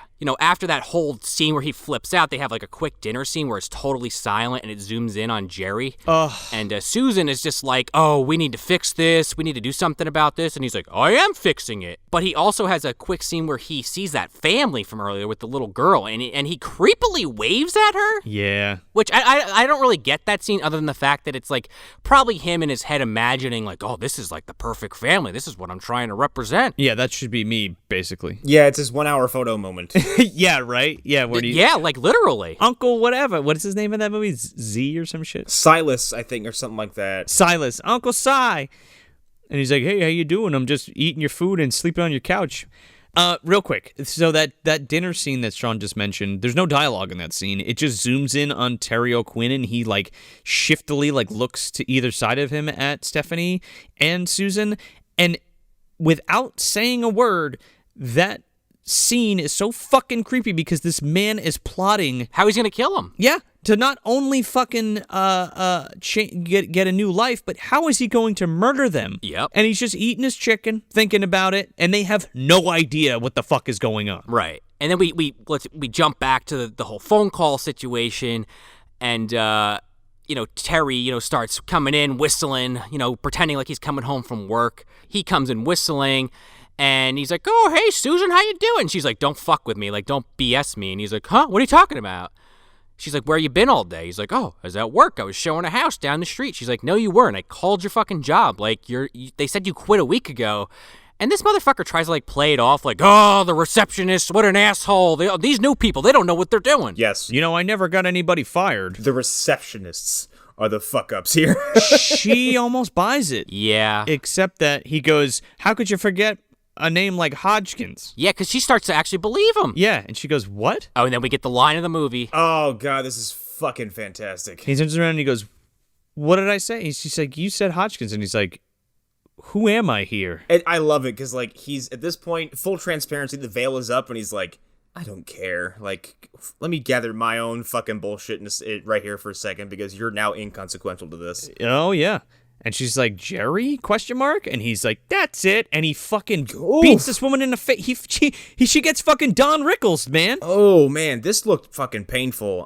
Yeah, it's pretty brutal. Like, the violence in this film, when it happens, is very impactful. Also, there's something to be said about, like, I don't know why it bugs me so much, but when you grab something that's, like, not a weapon or, like, something you'd associate with, like, inflicting violence on someone, and you inflict almost maximum amount of damage on someone you can with it, it really rubs me the wrong way because it's just there's something extra brutal about it. Yeah, no, totally. It's just a phone receiver. And while this is all going on, we see a scene with Jim basically knocking on a door. And this is kind of a weird scene. I mean, I guess they're just trying to show how people, live their lives, but it's like this couple arguing over like, yeah. Oh, you cheated on me with this guy, you piece of shit. He's like, whoa, buddy. I'm just here to ask you about this guy in a picture. Yeah, this actor, I thought he was Squeak from Basketball, but it's the guy who plays Mr. Keen's grandson in the It TV series. Whoa. Yeah, not that anybody gives a shit, but I was like, that guy looks super familiar. It's a small man. The whole point of that is like he grabs him and he's like, yeah, sleep with my wife. And he's like, look, buddy, how about I fucking punch you in the face? He's like, look, I don't know who the fuck's sleeping with your wife, and I'm not a goddamn cab driver. And he's like, have you seen this fucking guy? And he shows him a picture of Jerry, and he's like, oh, you know what? He looks like the guy who sold us this house. He's got a beard, though. Yeah. And he's like, wait, a fucking realtor? And he's like, yup, a realtor. And then Jim's like, oh, fuck. And then he races back to the house. This scene cracked me up. I know it's supposed to be super serious, but when he peels out of this driveway, this supposed cab driver pulls up, and he almost plows into this dude. Yeah, he drives over the fucking lawn.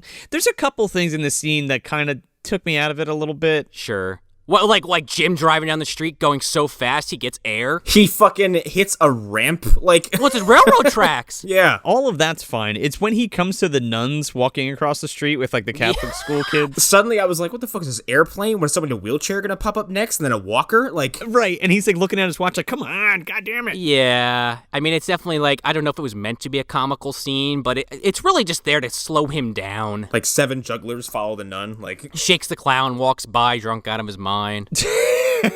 Backflips across the fucking street. Don't fucking honk your horn at me. Honestly, Shakes would probably come over and beat him half to death with a fucking pin. Jim's quest would have ended with him being beaten lifeless in his fucking driver's seat. By a clown. Which, I mean, doesn't change the ending. Yeah, we're about to get there. So he starts fucking attacking Susan with the phone, and she immediately is like, oh, fuck. She runs towards the basement to get away from him. And this motherfucker just slaps the shit out of her, and she falls down the basement stairs and is knocked the fuck out. Sure does.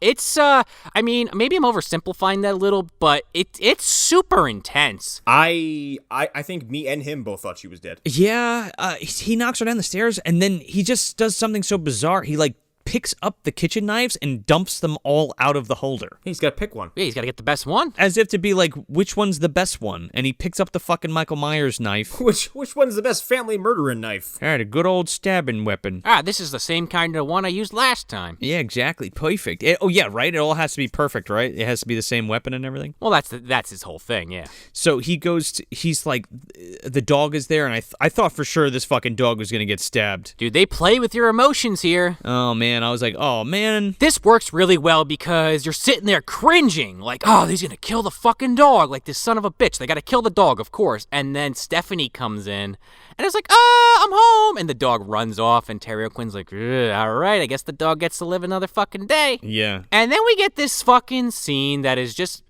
bizarre. Well, okay. Go ahead, and then I'm not agreeing with it, but I have a counter argument to it. Sure. Because we see this actress, she goes to take a shower. She's supposed to be 16. Yes. Yeah, hard confirmation that the character she's playing is 16. A minor. Yeah, like right before this. Yeah. Yeah, she strips down totally nude to take a shower, which, I guess that's what you do, obviously. But it was just such a weird thing to me because it's just like, sure, here's that Ghost Shark reference. Like we were talking about that last year, how it's like they keep talking about how this girl's underage. She's underage, but she's the motherfucker that was in the bathtub naked. Yeah. Same kind of thing. I mean, well, not the same thing, but similar. Right, but we have there's full frontal and a butt. Yeah. And it's like, whoa. And there's no cutaway, and like that, yep. Yeah, and like as soon as the butt happened, I was like, okay, movie, like what the fuck are we doing here? And then when she turns around, I was like, you need to have a fucking talking to movie, okay? Like, what the fuck was that about? Yeah. Like, gratuitous is one thing, but like, this is gratuitous, and then you've also told us that this character is 16, so thanks for the extra creep factor. Many times throughout the film. Yes. So here's my counter argument to that. There's actually two that kind of split off. The first one is the obvious one where it's a fake out, right? So you think it's going to be like a classic Psycho shower scene where she's in the shower and he's going to come up and kill her in the shower, okay? Oh, yeah. But then on the other token, which kind of plays into that, but it's like the vulnerability of her. Yes. Being young, being completely stripped of her clothing, and being in that state of kind of naked to the world, sort of. Yeah. If that makes sense. And that's a scary thing in itself. I don't think that's what the director intended. Maybe he did. I mean, this is a very cerebral type film. Sure. I could see where you're coming from 100%. It's just, it took me out of the film, but when you put it that way, you're right. It's not about it being this underage chick or, this actress, however you want to paint the picture. It's about, like what you just said, she's totally vulnerable. She couldn't do shit if this guy came in. No, it's not like Jason Voorhees' boobs. Do you know what I mean? Yeah, totally. It's just weird. Part of the problem is, like, regardless of intent, the way it comes off when it's filmed is like, oh, okay, you just did that, and I didn't want it. It's very gratuitous. Yeah. For sure. Well, while she's showering, before he can get up there and take care of her, the doorbell rings. And Dick Halloran from The Shining walks in. Gets an axe right in the fucking chest. Dude, this guy, okay, here's the thing. And this is like, one, this is a super unsatisfactory end to a subplot. And two, it makes all the work this guy supposedly did, like, once the moment comes, when it's like your time to shine, like, you need to rise to fucking action, his only response is to tremble and then not successfully grab the gun that he finally has and just get stabbed to death. What a fucking putz. I kind of love it. I love it too. I love it because it's hysterical, and also it's kind of like, it is it is subverting what you expect this guy's going to come in and do. And it's a red herring. Yeah. You think this guy's going to come in and save the fucking day. And he fumbles around with a gun that's fucking stuck in the material in his jacket pocket, and he gets fucking taken out. It's not that simple, though, right? Because he comes in, and in my opinion, he should have had the gun drawn to begin with. Oh, yeah. But he comes in the house because nobody's answering the door. That's his first big mistake. He runs in there without, like, not being ready for violence. Right. And he knows that this guy is a killer. So Jerry's behind the door, and he closes the door, and he's like, "Hey, Jim." And that already stuns Jim because he doesn't expect him to be like, "Wait, what?" Right there. And not only that, but like to say his name and to be like, and he says his whole name, Ogilvy or whatever the fuck his name is. Ogilvy. He's like, "How you been? How's everything?"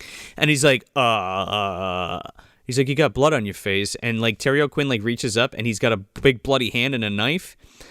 And then as soon as that exchange happens and they look at each other, fucking Terry goes after him, and this guy's trying to pull the fucking gun out. Like, he's completely stunned, right? Oh, yeah. And I think that's just what happens. I mean, he's just... No, yeah. And he didn't prepare himself when he walked in. Anyway, he gets fucking gutted right on the fucking... Well, like Connor said, it's disappointing in one perspective of this guy's storyline. Just is like, it ends too soon. But also, like, if you think about it, again, like I was kind of saying earlier in the movie, where the first scene, you see his family just kind of all in that same room because they probably didn't know how to react as people were getting butchered. It's exactly. He wanted to kill this guy, but also he doesn't know how to react to the situation, and he pays for it. Yeah, sure does. The only way I could improve this is like he still gets stabbed, but like has maybe a hand in the final confrontation, then still slumps over dead.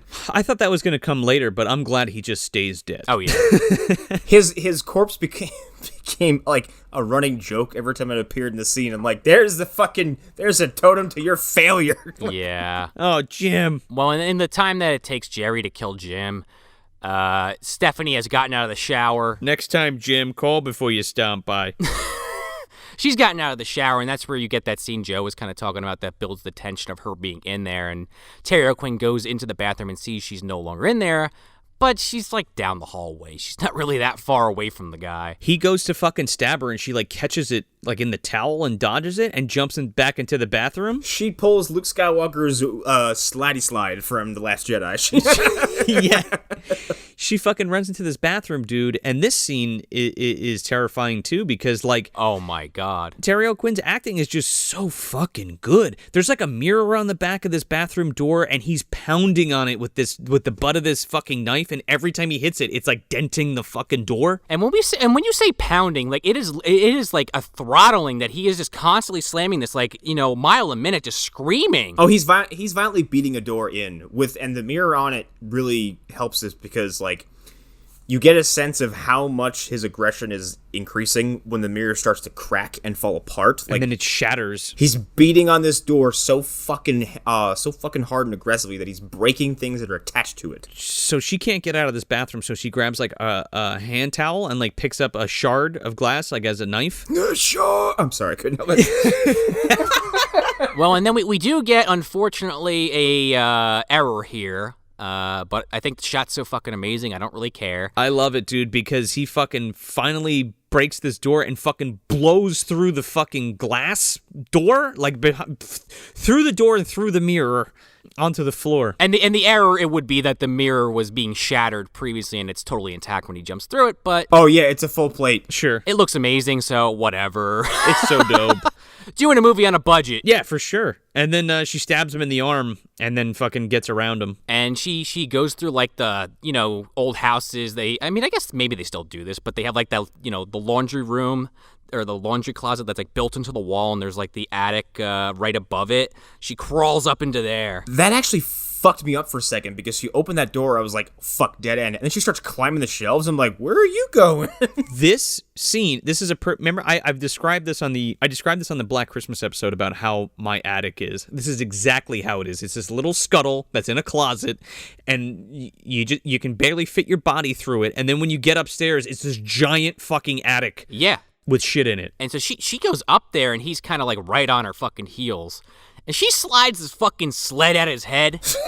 Dude, I was hoping that it was going to clock him in the fucking dome, but it doesn't. I laughed so fucking hard when he pops his head up, and then from off camera, a slide just comes in and nearly takes his fucking head off. He fucking smacks out of the way and jumps up into the attic, and we get the patented Uncle Frank line here. Oh yeah, he drops a few "come to daddies." Oh, he fucking goes "come to daddy" and fucking starts going after her. Yeah, she's trying to hide. He chases her out of the attic, and as he's trying to go back through like that little hole, he's not really being careful where he's fucking stepping, and he like steps on the fiberglass in the floor and just goes right through it into the fucking bathroom below him. He fucking Clark Griswold, right through the fucking ceiling. This is the beginning of like I think a really satisfying beatdown this guy takes, because one, like he gets stabbed, and then two, he fucking falls through the ceiling, and the way they film his landing is like he lands on his ankles and then has his feet, like his legs flat from underneath him, and he lands on his ass. I'm like, that fucking hurt. Oh, it sure did. That's bone shattering. They try to do this in the remake, and it's like this stupid thing where like he's working on the attic, replacing the floorboards because of termites, and I'm like, you don't even need that, dude. If you step in between the fucking stringers, you're going through the fucking ceiling. I mean, my dad did it. I don't care if it's plaster and lath or fucking sheetrock. You're going through the fucking floor. Oh, yeah. She goes back down there, and she knows he's in the bathroom, but the bathroom's kind of in between the stairs and her. So she's like really just going slow, kind of watching the stairs, watching the bathroom door, watching the stairs, watching the bathroom door.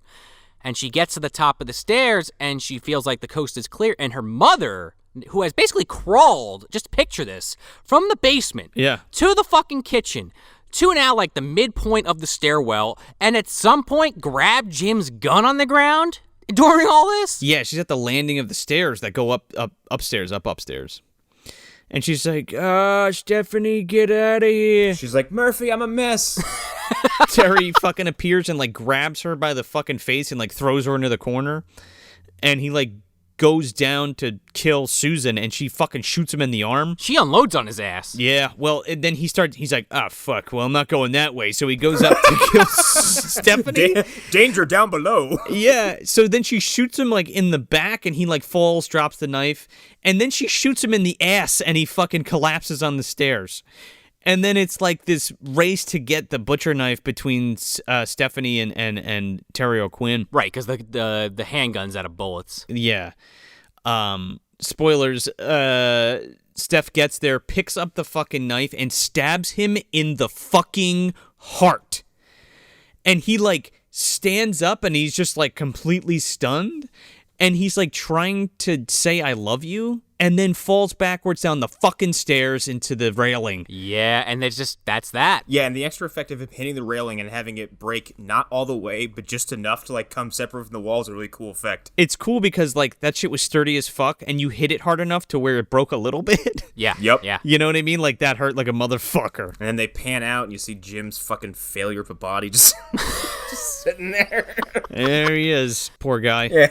You know what? Honestly, like Connor, you say you wanted to see him come in at the last minute and help save the day and still die. I mean, let's be real. If he didn't come in and get killed, you know, Susan doesn't have a fucking gun to defend her daughter. Yeah, I also wouldn't have this mountain of comedy at the expense of his body. Like, just...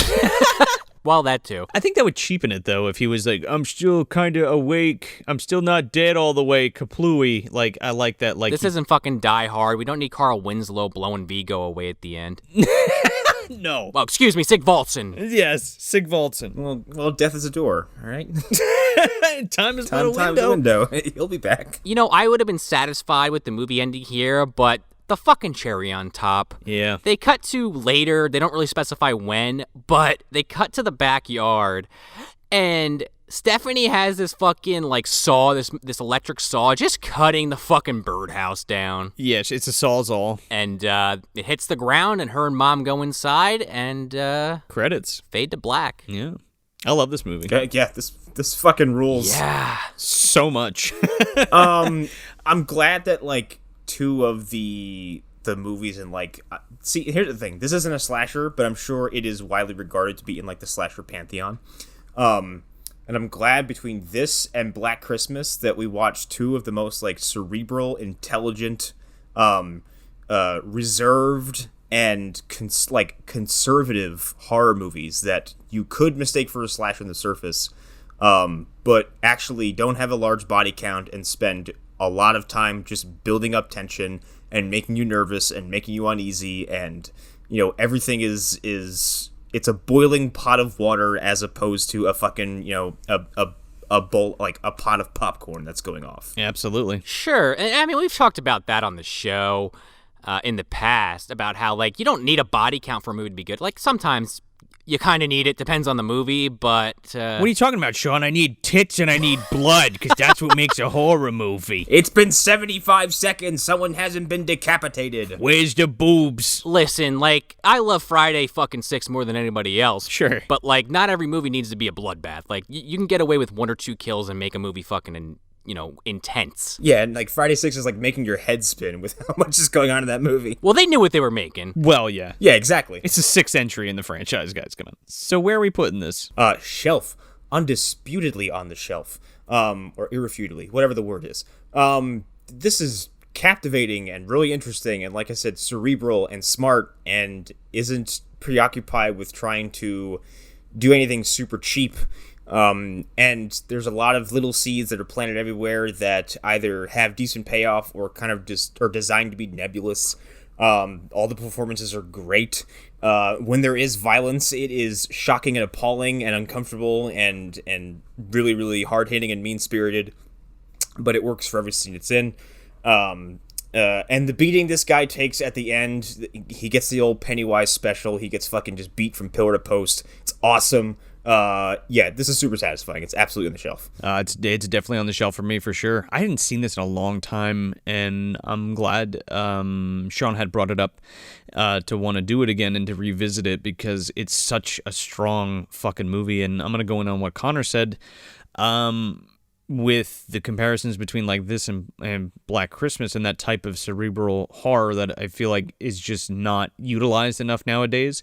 Because when the violence comes in this movie, it fucking comes hard and fast, and it's shocking. And you're already on the edge of your seat just from the tense moments that it kind of strings together, and like what's gonna happen, is she, who's gonna believe her, or like who's he gonna hurt next? Is he gonna slip up here? Is somebody gonna figure him out? And the movie hinges on that, and kind of this, again, like I've said, the psychosis of this man and kind of like what that's about, without giving him some bullshit backstory where it's like, well, when he was a kid, he was beat, and then whatever, and blah, blah, blah, blah, blah. Shit I don't need to know, which makes it even scarier because you get little tastes of his background, which is plenty to play with. And yeah, it's just a super well-made movie. I mean, there was a couple times where I fucking shouted, like, at the screen, like, when Doc gets bludgeoned with the like, he's already hitting. So what happens in that scene is, like, Doc is, like, getting hit with the 2x4, like, in his arms, and then he's like, well, how'd you figure me out? And the Doc, like, says, what does he say? He says some shit like, I'm just here for the house. That's already bad, but then he just goes full fucking psycho and just smashes this guy's head, and, they don't cut away. It's really, like, impactful. That, and then when fucking Jim gets stabbed, I was like, oh, jeez, like, I was like, oh, fuck, like, I thought there would be, like, a little bit of a struggle, but he just gets fucking stabbed, and I was like, I, like, yelled out loud. I love how sharp this film looks and is written, and it takes its time, and you can tell that it was crafted, rather than just kind of slapped together. And then Sean had mentioned at the beginning, like, the director, his intentions wasn't just to make another slasher film, and it's not. It just isn't. The second film becomes that, and the third one, obviously, and even the remake is that, not to the same effect. And again, I don't mind the second film, but the first film is a one and done for me. Like, this is a near perfect film, and it's almost like when you watch this movie, it's almost like you've already seen this guy's other escapades. Like, it's that kind of feeling where it kind of tricks you into thinking you've been with this guy for a long time and, like, followed him and his blood trail, and this is kind of the high point of his the climax. This is the climax of his story, which it is. Yeah, it's just super fucking well made. You can keep the sequels. The second one's fine in like a Dr. Giggles kind of way. Okay. But yeah, shelf. Yeah, this is a shelf movie. Easy. Like Joe said, I brought this movie up because about maybe a few months back, I was just looking for something to watch, and I saw Terry O'Quinn, and I was like, oh yes, please, let's watch this. But he was John Locke on Lost, one of my all-time favorite shows, and John Locke was my favorite character on that show. I love Terry O'Quinn, and I think he's kind of one of those really underrated actors that people don't think of when they think of great actors, if that makes any sense. And this was apparently like one of his first roles, especially in a leading sense, and he fucking kills it, figuratively and literally. And I don't know what else I could really add that Joe and Connor already haven't said. It's not the perfect Father's Day movie, but it's definitely the perfect Stepfather's Day movie. Oh, yeah, man. And, I've been thinking about where to put it in the Baldwin statue. And, I was thinking, much like Blossom from The Christmas That Almost Wasn't. And, at the end of the day, I think the Baldwin face, that beautiful mug on our patron saint of the MDU. Subjective, but yes. Sure, is in this bubblegum statue. And if you guys don't know what I'm talking about at home, that's totally fine. I don't blame anybody who's confused right now. But I'm talking about, the Hey Arnold bubblegum statue like Helga Pataki had in her closet, but it's Daniel Baldwin. We got the gin bottles building out the arms and the legs. We got hamburger bags. We've got old cigarette butts. Anything nasty that Baldwin is associated with is here. But, I say it in a loving way. We have the dumpster for all the shit that we have to, push down into the dirt. And, some stuff, it's just in there because, it's not great, but it's good, at least in my opinion. But just to get back to what I was trying to say here, I think Baldwin's face in this scenario is made out of, like, rhinestones. And this movie is one of... It's bedazzled. Exactly. It is one of those fucking rhinestones. I was going to say it was The Crown, but when we did John Carpenter's Vampires, we talked about how it was his crown.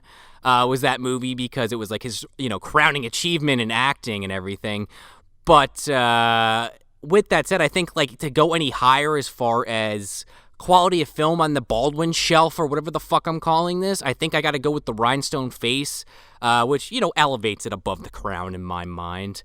And if I was looking at a literal shelf, I think it would be pretty fucking high up there for an unknown film. I mean, I say it's unknown because I haven't heard anyone talk about this fucking movie ever. I don't know if you guys have. I had seen it a while ago, and I haven't seen anybody particularly like review it or anything. I've seen a few people have been watching it or what have you like that, but not actually like deep dive into it. Yeah, I don't hear this movie get brought up too often. And that's a fucking shame because, say what you will about the sequels, like I might check them out eventually, at least the second one, just out of morbid curiosity. But hopefully I'm not talking in too much of a circle here, but yeah, rhinestones on a garbage body of Daniel Baldwin, and that's obviously the only real positive part of the body. I mean, we have that vault that's embedded in his chest with a portal, but we only keep like the pretty good movies in there, which is nothing to sneeze at. But if you get on his face, like basically it's like acne all over his fucking face. I could see the man having acne, which is not, maybe that's unfair to people that suffer that condition. But in Baldwin's case, it's a beautiful rhinestones. Shakes the Clown's probably there. The Lawnmower Man's there. I'm not sure if they are on his forehead, his cheeks, or his chin, but they're all up there. Beautiful. I hope that made some modicum of sense. I was going to add something to Joe, your bit. Are you saying you'd be unhappy if someone was like, well, you see, he was bitten by a radioactive stepfather when he was little, and that's why he's the way? That should have been Stepfather 3, but it just wasn't, So now he will grow up to become an evil stepfather. So if I had to put this between two movies, it would be Black Christmas and My Bloody Valentine, I think, on the shelf. Oh, yeah. Yeah, I think that's where this goes. I'm going to take the chance to, once again, champion the movie Borgman on this show. I'm going to put it right between that and Black Christmas, like you just said. I don't know if I talked about Borgman on the show last time or it was off mic. I don't know what the fuck that is. I told you about this. I sent you a trailer for it. It's that Swiss movie about the Oh, yes, that's right. Yes. The vagrants who move in on a wealthy family and slowly dominate the household with like psychological torture and like manipulation and just like super underhanded stuff. It is like like you could almost see it like a home invasion kind of movie, but it's slow burn. And this is also like a slow burn home invasion movie where you do have an intruder who is coming in and taking over the household, but it's, it's not, instead of a single evening of bloodshed, it's, it's a long game. Yeah, I didn't really think of, I was trying to put it between movies that are like around the same time, but if you're gonna spin it like that, then I'd say like Parasite kind of. There's definitely some shit going on like that. If there was people who are interested in that movie, please go find it. I don't know where it's streaming. I have no idea. I don't know. I'll find it. I need to see it. I definitely need to see it. And to close that out, we have one more episode this month, guys. Yeah. We got The Uninvited coming up. Can't wait to do that. Cat on the cruise ship. We're fucking kicking off the summer, like the start of the summer, dropping that fucking boy. I'm excited for that. George Kennedy, Clu Gallagher, fucking be there. Oh, yeah. It's on the MD guide. You can't miss it. If you haven't put it together yet, it's not the terrible remake of A Tale of Two Sisters. No, it's not. Depending on who you ask, for better or worse. It's a poisonous mutant cat that lives inside a regular cat. It's already better. So that's it. That's The Stepfather from 1987, directed by Joseph Rubin. Hey, everybody, if you want some more bad movie goodness, you can check us out at MovieDumpsterPodcast.com. Subscribe to us anywhere you listen to your podcast, and make sure to leave us a 5-star review if you dig the show, because it helps us get out of the bottom of the dumpster and into more eardrums. Yeah, and if you're on the social medias, you can follow us at Movie Dumpster on Instagram, Facebook, and Twitter. I'm Joe Lascola. I'm Sean O'Rourke. I'm Connor. Give us 5 stars on iTunes, McGraw. Thanks for visiting the dumpster. The receptionist said that you left. That idiot. That new girl can't... Susan, I never got anyone fired in my life, but that girl, I don't know. You mean you still work there? Of course. Where else would I be? I don't know. I don't know what I thought. I'm sorry. This is very upsetting.